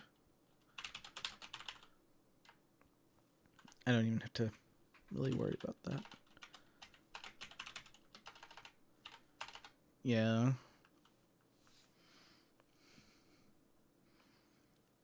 Oh no, people might know where I went to school at. So yeah, I probably don't need to enlist it then if it's just that. More than a paragraph written about my complaints about this game, and we haven't even booted it up yet. So what is the game actually like? Well, first thing I notice on this menu is a merch button. I've really never seen anything like this in a... yeah, there's been a really recent example. It's called Cyberpunk 2077. When you start up Cyberpunk, you have this whole thing, and it takes you to a merch store, if you want it to. Or you can just play the game. In a game before, but clicking it redirects you to the site where you can buy fungible products. You may notice I used the word fungible to describe things like shirts and posters. Usually this would be a weird way to describe merch, but I use it because the devs are also diving into the endless void that are NFTs. Yeah, this is a weird thing to just randomly bring up in your video that's supposed to be about horror games made for kids. Do I have to do a part 2 to this where I respond to your other video about Poppy Playtime? I probably do. This video is not meant to discuss this, so I'm not gonna... In fact, fuck it. I don't have work tomorrow. I can just sit here and do it. Bring that up right now. For now, I want my... Well, I'll put it on double speed so I don't have to about it and take not so long surrounding it. Anyway, we get this cutscene at the beginning, which is most likely trying to replicate the FNAF VHS trend from a few years back. As we... Is it FNAF VHS trend, or is it just the VHS trend in general? How do you know the difference? We get more tapes like this further into the game. After a puzzle, we get this grabbing arm which helps us solve even more puzzles. After this, we go into the main area and you guessed it, we do more puzzles. Something that I feel is key to mention is that the puzzles in this game are piss easy. It's the main reason why this game only took me a half hour to beat. If I were to give the game a positive though, I do like the mechanic of the grabbing hands, and I also don't think the atmosphere of the game isn't the worst either. I think the game has a generally generic aesthetic, but a toy factory for a setting is somewhat interesting, and I think there could be some fun ideas here. But the main star of this chapter, Huggy Wuggy, I really do need to say these things and be serious about it, don't I? I love my job. Okay, anyways. There's only one chase scene with Huggy Wuggy in the entire game, and it's at the very end. The only time where you can even remotely fail is at the very end of the game. There's not really even a build up to this either. Sure, we see that he's gone in the beginning of the game, but that's the only inclination that he's now loose. Unless I'm missing something. After this, you go down these graded floors and find the Poppy Playtime doll, and the chapter ends. Remember, this was $5, and I explained it all in 2 paragraphs. Personally, I think Poppy Playtime is the absolute worst out of this horror game. Well, I can explain a million things in 2 paragraphs. Hell, I can explain something really complex in a sentence. The Wheel of Time is a series of books I'm reading. It's about the Chosen One defeating the Dark Lord. The end. Wow, Wheel of Time must be void of any substance because I just described it in a sentence or 2. Man, it would be a shame if you actually like bought every book. I mean, how much are books? They're like at least $10 each. Probably on Kindle too. It's probably $10 each. And there's 15 of them. So 10 times 15, that's $150 worth of book. And I just saved you the fucking time. Because let's go with the TV show. Amazon's Wheel of Time TV show is garbage. It makes no sense. And done. Don't watch it. I just saved you 8 hours of your life. For kids trend. You'll thank me for it later. And that has been brewing for the greater half of a decade. A game that I feel has, or had potential, tainted by the worst case of Fazbear Syndrome What is Fazbear Syndrome? You didn't explain it very well. I've seen on any of these games so far. And like I said, this is just the tip of the iceberg. There are so many other things that Mob Games and Enchanted Mob have done, and have been accused of. Oh, why though? Is this the whole thing where it's like, oh, look at this? This is what my next video is gonna be about.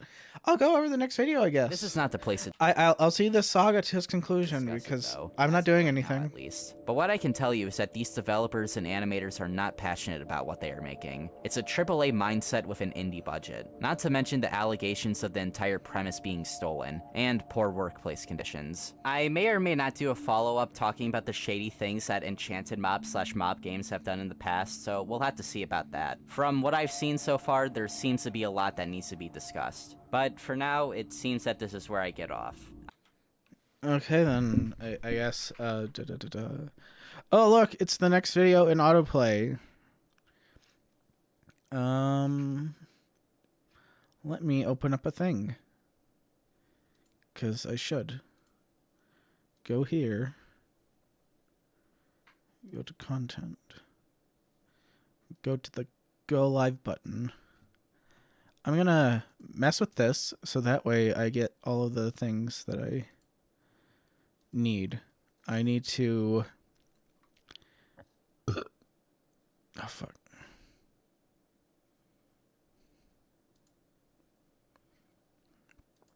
Okay. I need to link that one.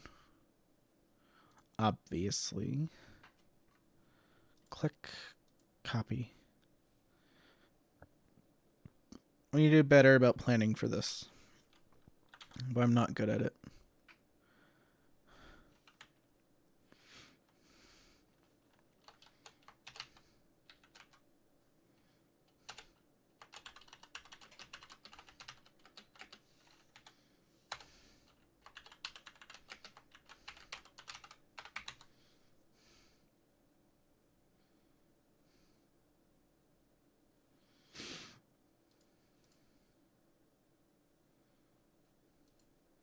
Special thanks to YouTuber.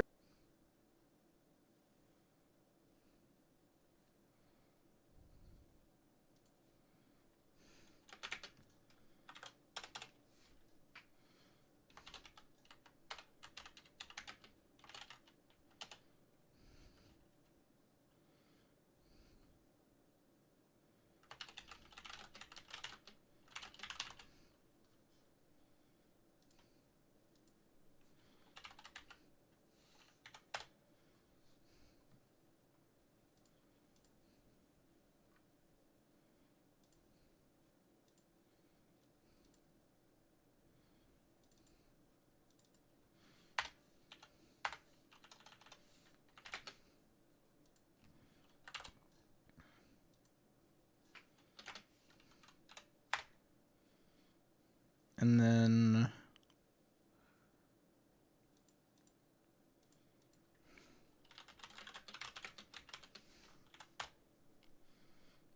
we'll play it again. There it is. Short notice, late night rendezvous. Wake up, please! Lyle, turn on the TV! They hit the Pentagon! They hit the fucking Pentagon! It's so short. What's the channel? Oh fuck! I hit the other window. I hate that I can actually do that from here. Why does it let me do that? That shouldn't be a possibility.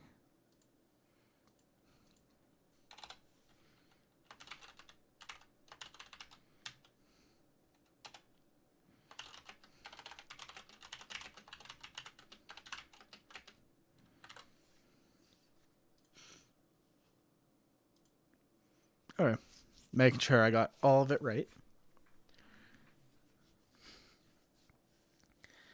Oh boy, fun. Well, at least this next one's shorter. Save. We'll zoom through it. We'll see what the points are, because this was very void of points. I didn't get it. So.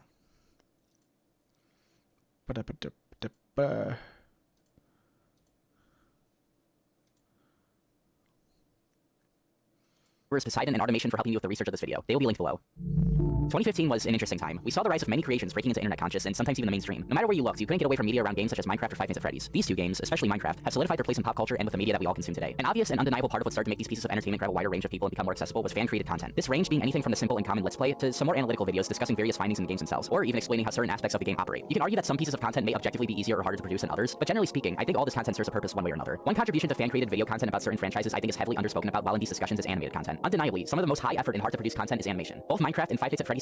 Yeah, animation's really difficult, especially animations that revolve around music. That is a big challenge. Well, actually, I don't know. Maybe it's easier. I'm not an animator, so I'd have to ask one.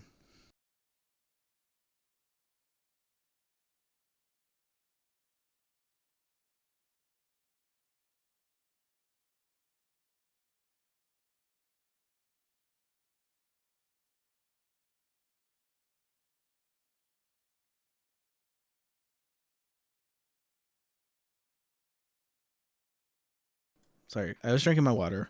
Have had their fair share of animations since their inception to now, with no sight of them going away anytime soon. These communities are strong in their own right, having so much depth to them that they can be considered full sub-communities of the main one. We've seen many animators come and go from these communities. Some rose, some fell, and some... yeah, let's not talk about that one. But one thing is clear, animation content for these two games are very important to the history and development of these properties. Of course, with the growth of these two games, over time, more professional people in the business would start to see this as an opportunity. The concept of YouTube animation companies is not a new thing. We have seen many pop up over the years, one of them even becoming a titan of the entire animation industry, as well as one of the newest and most subscribed channels. It's no surprise that a medium like this would be as lucrative as it is. And with many having the opportunity to rise alongside the franchises you make videos about, it's no surprise that some people would find combining these two together would lead to success. This was the exact thought of Seth Belanger, who seemed to strike gold with his animation Survive the Night, based off the FNAF fan song of the same name. Today, the video is sitting at an unbelievable 61 million views, bringing the channel to great YouTube fame for the next coming years. Little did Seth know at the time that he and his brother, Zachary Belanger, more on him later, would go on to turn this channel into an entire studio of creators making consistent, high-quality animations for a target demographic of 8 to 13-year-olds to enjoy. Unfortunately, there are a lot of details that I am leaving out of this seemingly humble origin story. As time went on, greed, allegations of plagiarism, bullying, poor workplace conditions, and much more would start to be the legacy that older fans would start to remember Enchanted Mob, as well as their joint studio, Examination 4. Enchanted Mob, Examination, and their game studio, Mob Games, have an infamously shady past that they will try to desperately put a front up and pretend that none of it exists. But to All right, what's the shady past? Let's find out. Give me the deets. Understand what led up to this change. How did Enchanted Mob Examination get their start? Enchanted Mob was a channel founded in early 2014 by brothers Seth and Zach Belanger. Judging on what time this video goes up, they may have just had their 8th anniversary. The channel would stay inactive for 2 months after its creation, eventually having a welcome video uploaded, which definitely has probably seen better days. Since this, the channel would upload semi-consistently, uploading videos that would range from 1.5 minutes to 8 seconds. Just 16 videos into the channel's discography, they would find massive success with their first full-length music video, done to the, at the time, fan-favorite Five Nights at Freddy's fan song, Survive the Night, which has almost double the amount of views of the original upload. Since Okay, it's a history lesson. I don't want a history lesson. then, they would follow up with many more successful FNAF animations of other songs about the game. It seems that But it must be relevant. Enchanted Mob have found their fitting in content creation with these Five Nights at Freddy's related animations. They would drastically grow since the release of Survive the Night. This success from the FNAF community would become even more apparent as any video derivative from Five Nights would get a pitiful amount of views compared to the tens of millions their FNAF uploads would get, with one of the only exceptions being their original work Be a Hero, which sits at 1.1 million views today. Other original works would find themselves in the millions down the line too, but even so, it was still a fraction of what they would accumulate through animations relating to FNAF. Just before the creation of Survive the Night, Enchanted Mob would open their first division, being Brie Display. This channel became to be run by seemingly 2 workers under Enchanted Mob, creating other FNAF content, as well as some animations on other games occasionally. You may know them because of this legendary thumbnail. Now the channel is mainly used for uploading clips of a certain series I will get to very shortly. Anyway, while in this time, the original channel would surpass themselves once more, with the release of an animation done to the famous JT music song Join Us for a Bite, which has surpassed Survive the Night double its view count, sitting at an astronomical 132 million views today. If it wasn't clear by now, it's fairly obvious that the studio has found their cash cow. Since this upload, you can see a major jump in production quality, as this arguably put them on the map for better talent even more than Survive the Night did. Although 132 million is a nigh groundbreaking number for any YouTube channel, studio or not, in just another 2 years, Enchanted Mob would surpass themselves once more with their upload Build Our Machine. This time instead of FNAF, they would tackle Bendy at the height of its popularity. Although they would see success with these Bendy animations as well as some Undertale ones, the ones that would undeniably stick the most are the FNAF animations. Sometime in the making of these music videos, Enchanted Mob seemingly wanted to branch out more. So on the 15th of February of last year, Enchanted Mob would create their ongoing series that they are most known for today, Fazbear and Friends. Except not really. You see? I'm like, okay, history lesson. History lesson. I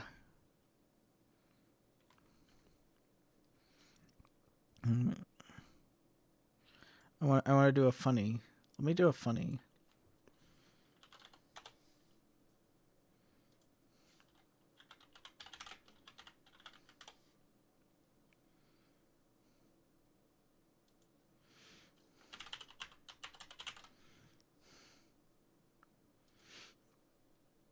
So I don't speak internet.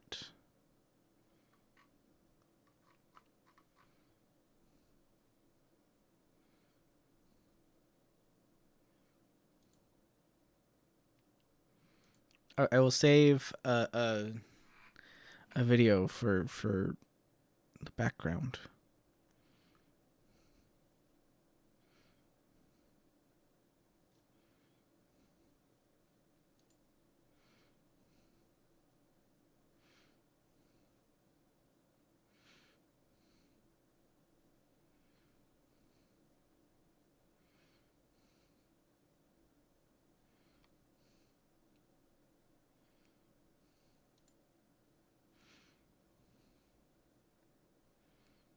Where are the shorts?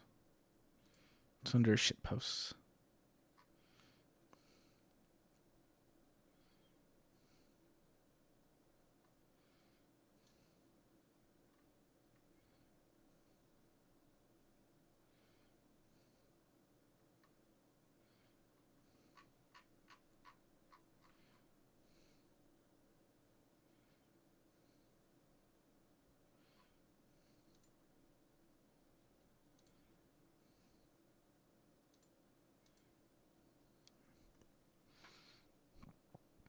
Okay, I will put it up later.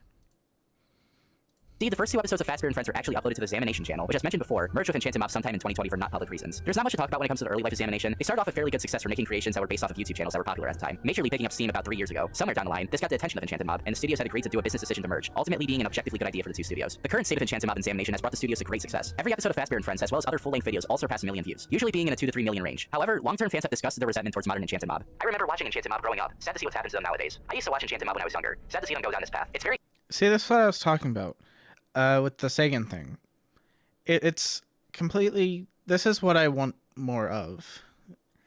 You're making your point by pointing to examples that other people have given you, not just taking what someone said and just inserting it into your video.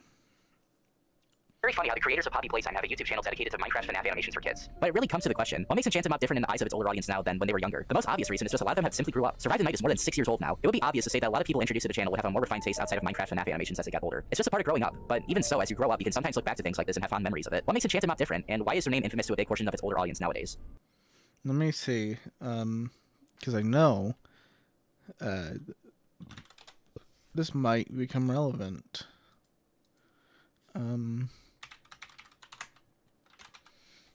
Let me pull up Enchanted Mob real quick and click on literally any of their videos. Their most recent upload from 3 days ago. Are there comments? Okay, so there are comments available, meaning that the videos on their channel are not made for children.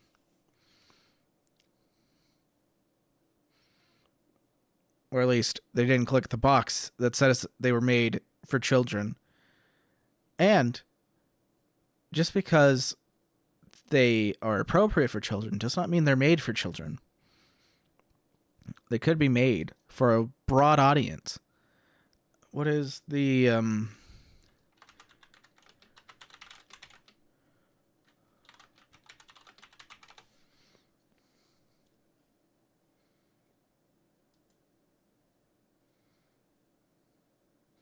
IMDb has a parent's guide.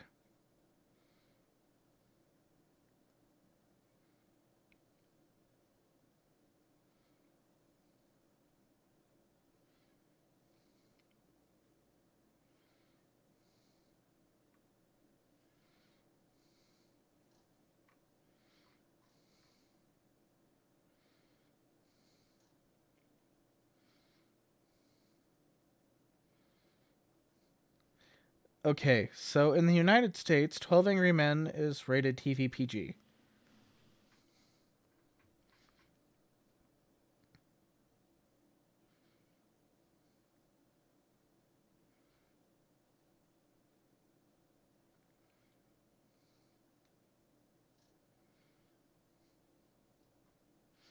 And that's probably more to do with the fact that they smoke a lot in it than anything else. So that's the difference.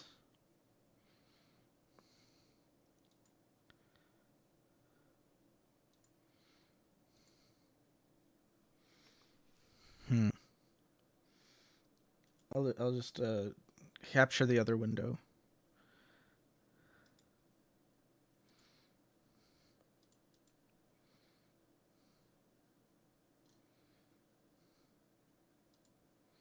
I'm gonna figure out how to get this video to play, like, on a loop.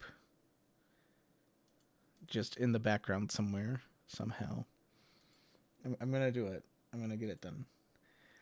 Look at this. Look at this.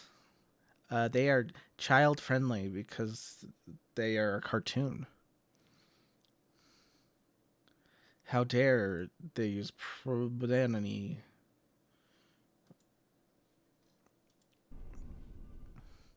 But first, man, these waffles are real. Oh my gosh, it's an ad. It's an ad time. What's happening here? Let's go at normal speed for their ad. Problem in my neighborhood lately. This is the 5th house they burnt down this week. What could I do to see how to solve this? I should probably look up how to exterminate a wasp. Oh my god! We tracked your data to this house for it was not encrypted. For punishment on trying to get rid of us, your house will now be tagged by our flames. Oh dear lord!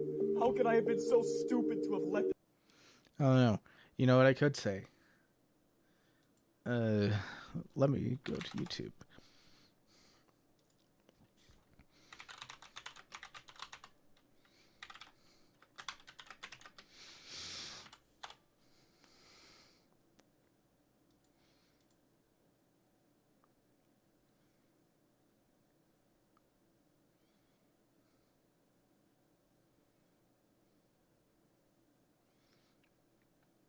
We'll probably play 2 ads for the same company.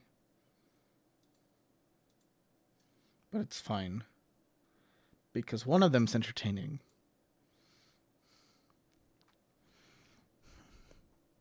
This happened. Was there any way I could have circumvented this? You could have easily used NordVPN to have this not happen, my friend. NordVPN? What on earth is that? Oh, while I and my army are burning your house down, I will gladly explain to you what NordVPN is. Look at this. They're doing a skit with Photoshop, and they're jiggling the people around in the editor. And you know what this is an example of? This is an example of internet historian syndrome. That's another weird quirk. So I can't just drag this window to a private window.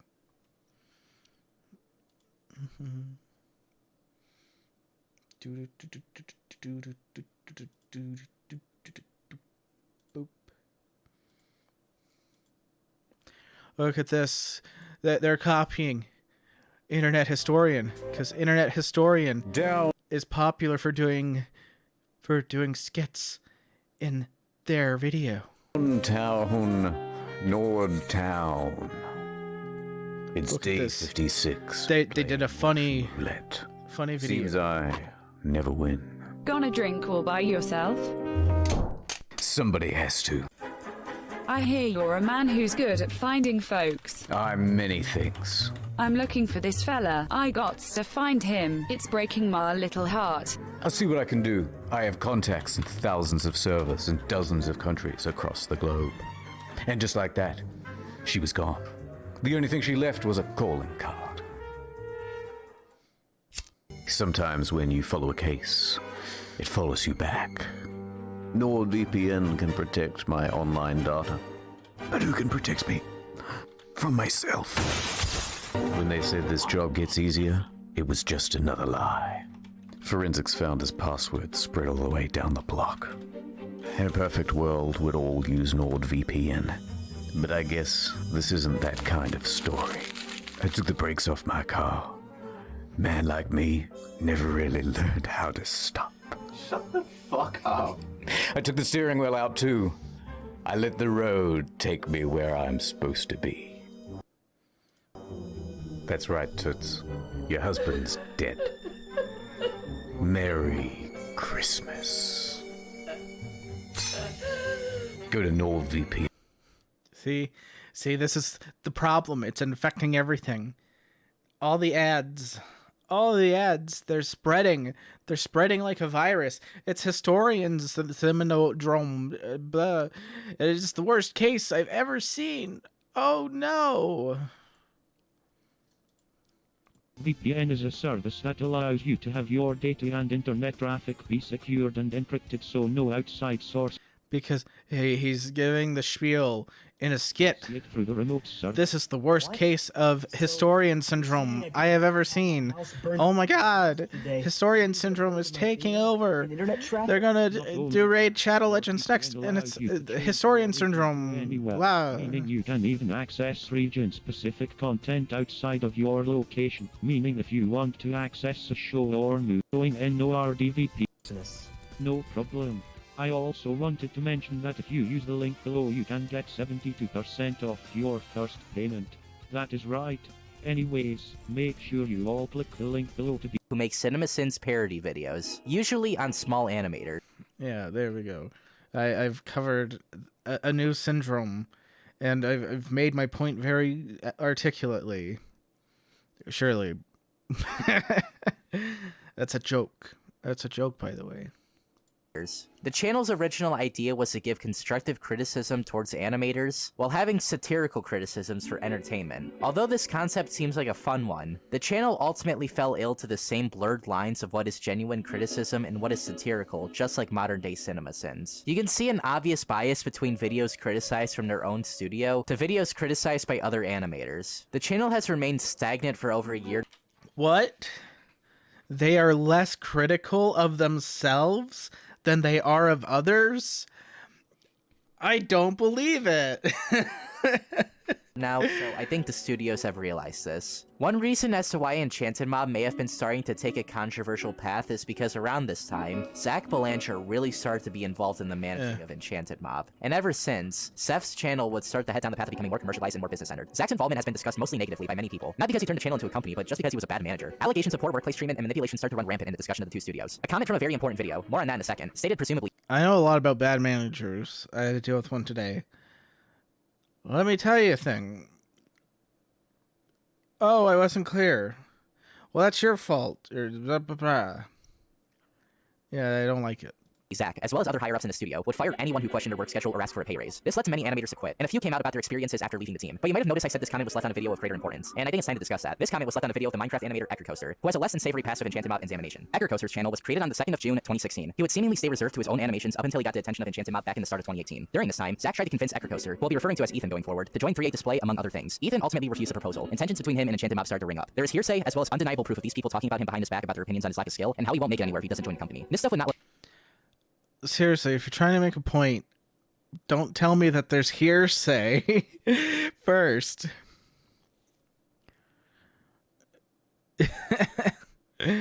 It's like, don't tell me about the hearsay to make your point.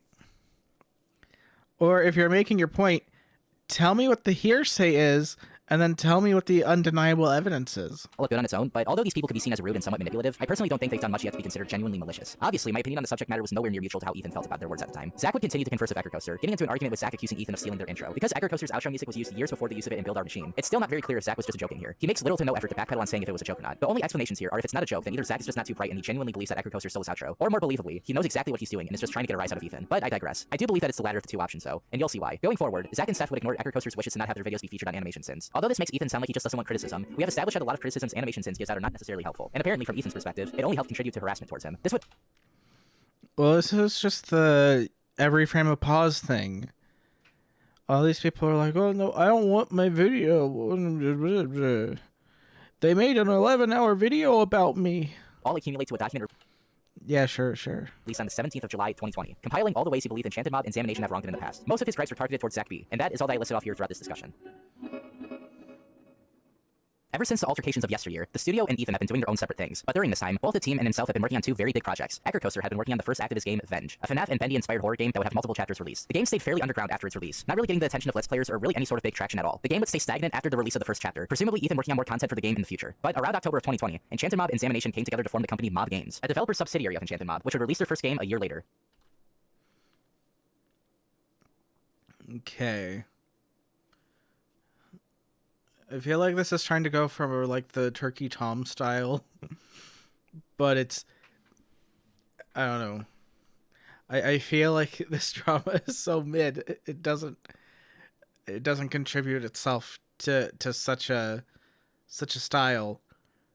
I think what they're missing is they don't actually go into the evidence. They just say the evidence exists, and then they continue on. Ed time, internet historian syndrome in this video because they did a skit with NordVPN. That's kind of like Fazbear syndrome, right? I noticed a similarity between this video and Internet Historian's video. An Internet Historian did it first. It's like Action Button syndrome because Action Button is a popular YouTube channel that I know of, and they use a weird sound effect to censor things they don't want people to hear. So clearly, when someone else does it, that's just Action Button syndrome infecting the content. Ever since the release of Poppy Playtime, the relationship between it and Venge has been extremely rocky. Since we have already established the animosity the two creators have against each other, it's safe to say when Ethan started to see similarities between his game and Playtime, he would speak up about it. Ecker Coaster accused Mob Games of stealing many story beats and ideas for assets from Venge to put into Poppy Playtime. He points out that although the concept of exploring an abandoned building isn't new, the way that Poppy Playtime went around doing it is very similar to a lot of things Venge did in Ethan's eyes. His biggest note is the similarities between the descriptions of the games, as he specifically notes the idea of an entertainment company miraculously disappearing to be a very common trait between the two plots of the games. He also gives examples of character designs and decors that look eerily similar to Eerily similar. They're smiling. That's so eerily similar. Oh, look. The thing smiling. That's just like mine. Oh, no. to what you can find in Venge. And judging by the past that these two have, it would be safe to say that this could be more than a coincidence. When this thread was published, many people came into support of Coaster, many agreeing that a lot of what's been compared seems like blatant plagiarism. There were also a lot of others who were a bit more skeptical about it, stating that both games take heavy beats off of Bendy and the Ink Machine. Although a lot of assets and the plot of Venge can be heavily compared, if not be seen as nearly identical to that of Poppy Playtime, something I feel a lot of people fail to bring up in the discussion of this is Ethan's inspiration off of Bendy. A chapter-by-chapter release, companies that were on top of their respective industries falling out of nowhere, and something that is prevalent in all of these games, character and monster designs that try to cater to the demographic of children by playing Where? into the innocent things turns evil trope that FNAF heavily popularized. No, FNAF didn't popularize that trope. It was a trope before FNAF, meaning it was popular before Five Nights at Freddy's. Do I think Poppy Playtime saw Venge and decided to copy it out of spite? No. Do I think Mob Games saw things from Bendy and Venge and decided to copy it out of sheer laziness? Yes. The Belanger and Preciado brothers may be malicious, but something that I think a lot of people fail to mention is that the staff of Mob Games are probably not that bad of people. Much like every other big project, the people actually creating the internal aspects of the games are usually just given what the creative director gives them.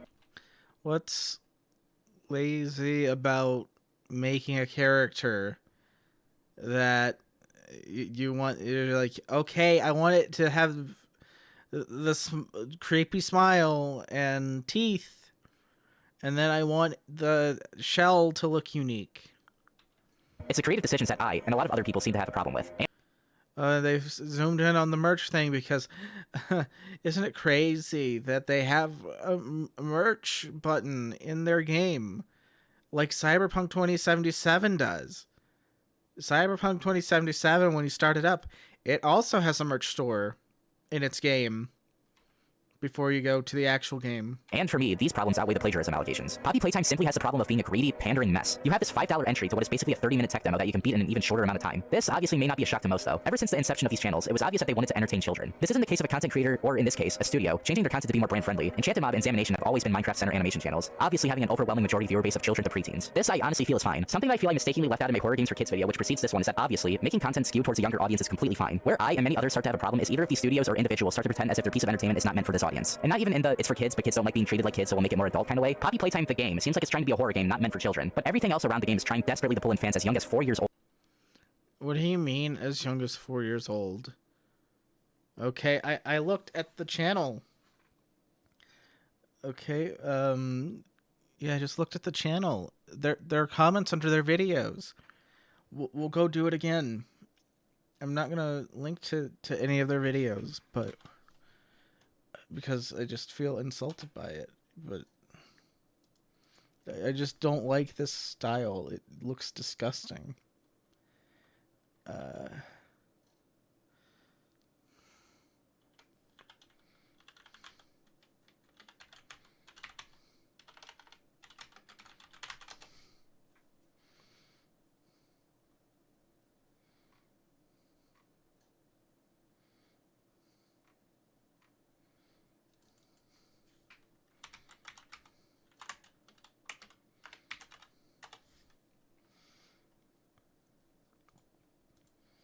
If I go to any of their videos, okay, I'm gonna mute this. I'm going to turn this off because I don't want to add another link to my description. Oh, don't click off this video.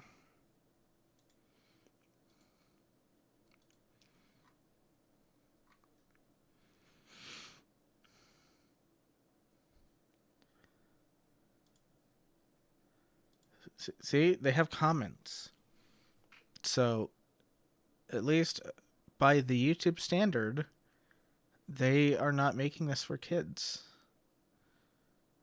This is just there. For everyone. It's not necessarily for children. And I don't know where you get as young as 4 years old. Is this video popping up in YouTube Kids? Let me see. Let me see if I can go to YouTube Kids from the internet.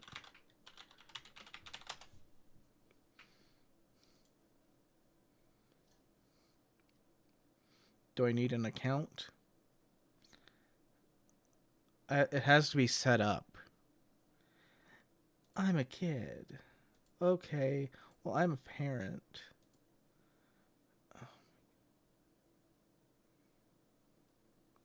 I just have to type in the year I was born. What the fuck? That's stupid.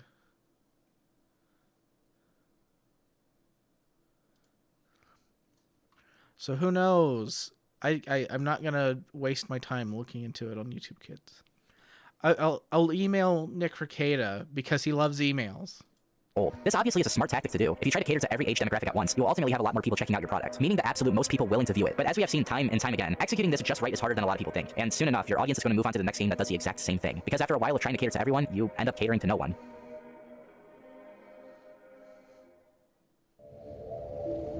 So, what do you mean, no one? I thought it was about fucking. I thought it was about being a horror game. Oh, what's the take of this video? That's 12 plus. Defend Agricoaster with all our life. On the App Store. Spread the word to as many people as possible. Honestly, I don't really think we need to do any of those things. Enchanted Mob has had a very rough history, especially in its later years. But even though undeniably Zach Belanger at the very least may be a bad person, I have superstitions that the backlash they've been getting, way even before this video, will... So he's a bad person based on hearsay and some alleged irrefutable evidence. No, I'm not buying it. More than enough to skew people away from supporting mob games. There is a lot of other things that these studios have gotten into controversy for, like there's sometimes very weirdly sexual animations that remind you are meant to be for a child audience, or most famously, they're... No, they're not made for kids. They have comments under their YouTube channel. If you click the Made for Kids button, then you don't get comments under your YouTube channel. So either they're lying about it being made for kids, or it's not made for kids, and they're just having fun. I don't know. Prove to me that they intend it to be for 4-year-olds. Zach Belanger at the very least may be a bad person. I have superstitions that the backlash they've been getting, way even before this video, will be more than enough to skew people away from supporting mob games. There is a lot of other things that these studios have gotten into controversy for, like there's sometimes very weirdly sexual... And what do you mean weirdly sexual? Animations that remind you are meant to be for a child audience, or most famously, they're controversy... Okay, you didn't really prove your point or anything. You just said it, and I'm just supposed to believe it based on hearsay. For the Poppy Playtime NFTs. These are NFTs, trader buzzword, blah, blah, blah. Also very big reasons to not like these people, and I originally had a whole section written about why NFTs are bad, but honestly, I don't really think I need to give you guys that discussion. NFTs bad because computers are bad, and you should stop using your computer because it's bad for the environment or whatever. NFTs are a different thing entirely. I think they could be used in an interesting and unique way. It all depends on how you implement it. I think it's a fascinating way of digital asset distribution. It just right now is just brand new, and people don't know the form it'll take in the future. So it's like the bad stuff with NFTs is obvious. There are weirdos that are just doing like a fraud thing where they'll buy their own NFT for like $1 million and sell it for $2 million, and it just circles around. Like the same 20 people are buying all the NFTs. I get it, but yeah, NFTs, like the only big thing about it that's like hilarious to me is that people are spending so much money on them. And if you just say that NFTs are the same as cryptocurrency, well, that's not really the case, but whatever. It's a whole rabbit hole that you can go down, but I don't know. I think a lot of people just went with NFTs bad because of whatever reason, and it's not really about the technology itself. It's about the people using the technology. Because I think it's kind of scummy that there are all these people out there buying up all the graphics cards and causing a shortage and making it impossible for other people to get them. I think that it's one of those things. There's a limited number of products and plenty of people want them. And at the end of the day, it's up to the manufacturer and the distributor and all the other people in the chain to prevent a consumer from buying too many of them at once. Because if they want the goodwill from their customer base, they need to make sure that the product is available and that as many people as possible get the product.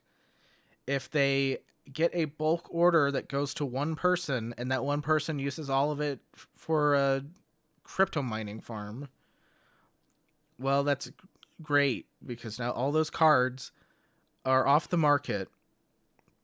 They will reappear in the future on eBay or somewhere else as used, and God help you if you get one, because they're going to be fried to hell and back.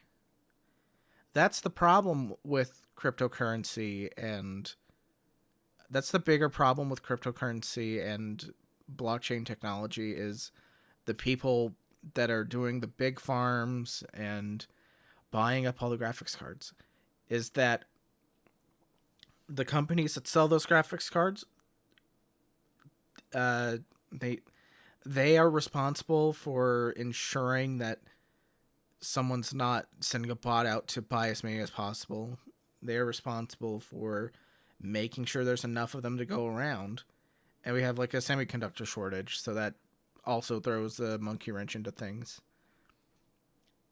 But yeah, I think a lot of the issue is cryptocurrency and NFTs tend to just be connected to giant douchebags. And I really don't like that, because I think it's perfectly fine to separate the giant douchebags away from the technology itself. And if you're going to go on about how it's bad for the environment, then I hope you don't actually like use a computer for anything, because that's pretty bad for the environment.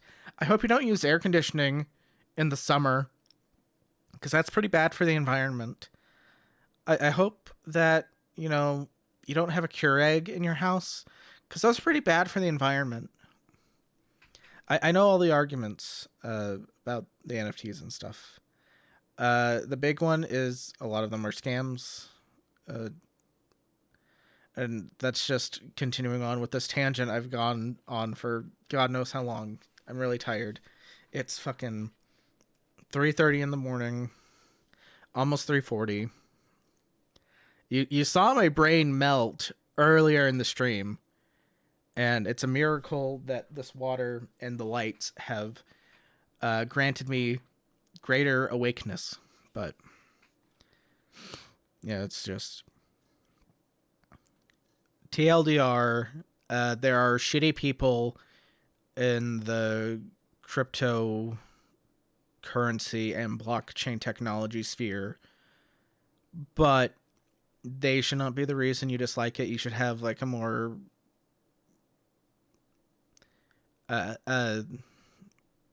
well thought out reason for hating it. And there's plenty of reasons to hate it, but a lot of it boils down to, oh, well, these people exist, and it's bad for the environment, and all these other things. And there's scams, and just goes down the list. Neither do I think it's really the appropriate place to have it. Hence why they couldn't really be fit to the greater point that I was trying to make. What I can say, though, is that NFTs are just another example of copy paste. And here he's going on about, like, oh, well, this wasn't the appropriate place to talk about that. Well, you didn't care about that much in the last video, okay? You were like, oh, this is my video about horror games that are kid-friendly. And then you brought up all this stuff. Okay, in the last video, it was like, oh, well, this company is bad because they have a shady history and blah, blah, blah. And I'll make a future video on it. And here, you're going into why the company is bad, and you're using NFTs as an example of why they are bad. And you're just not going to include your argument for why the NFTs make them bad people, because it's not appropriate right now and it's a rabbit hole. Well, you brought up more about this company in the last video where I really don't think it was appropriate. It didn't really mesh well with the rest of the video.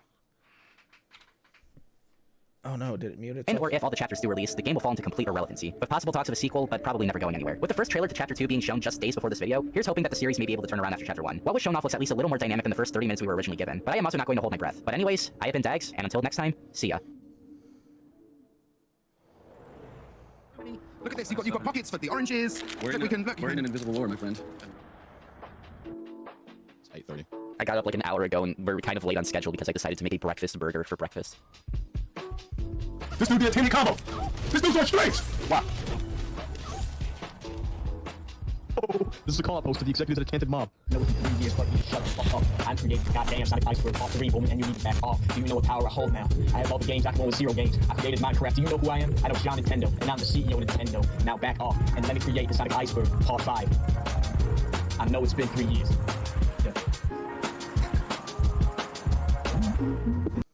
Okay, they have other projects. I have a feeling if I clicked on another one of their videos, from everything I've seen, they have like the video making part down and they have the delivery part down. But I think when they're like making arguments, their arguments sort of fizzle and meander about. And that's a fear of mine, and maybe that's why I'm hyper focused on that, because I'm making videos and I'm like, okay, well, I don't want to sound like this. I don't want to sound like a person that doesn't know what they're talking about.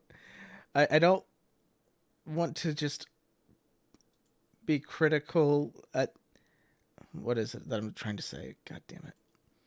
I don't want to get into like a critical discussion about any topic and have it be misunderstood because I didn't word myself properly. I'm okay with not wording myself properly in a stream because it's a stream and I do a stream of consciousness and my brain is funny. That's where I go to tangents. But my fear is I will make a video and it's going to be like the first one where it's like, oh, I've set up all of my points. And then when I look back, I'm going to hear from someone, oh, you actually did not make a point. I don't know where I'm going with this and blah, blah, blah, you know. And I'll listen back to my video and realize, wow, I didn't make any sense. That's my fear.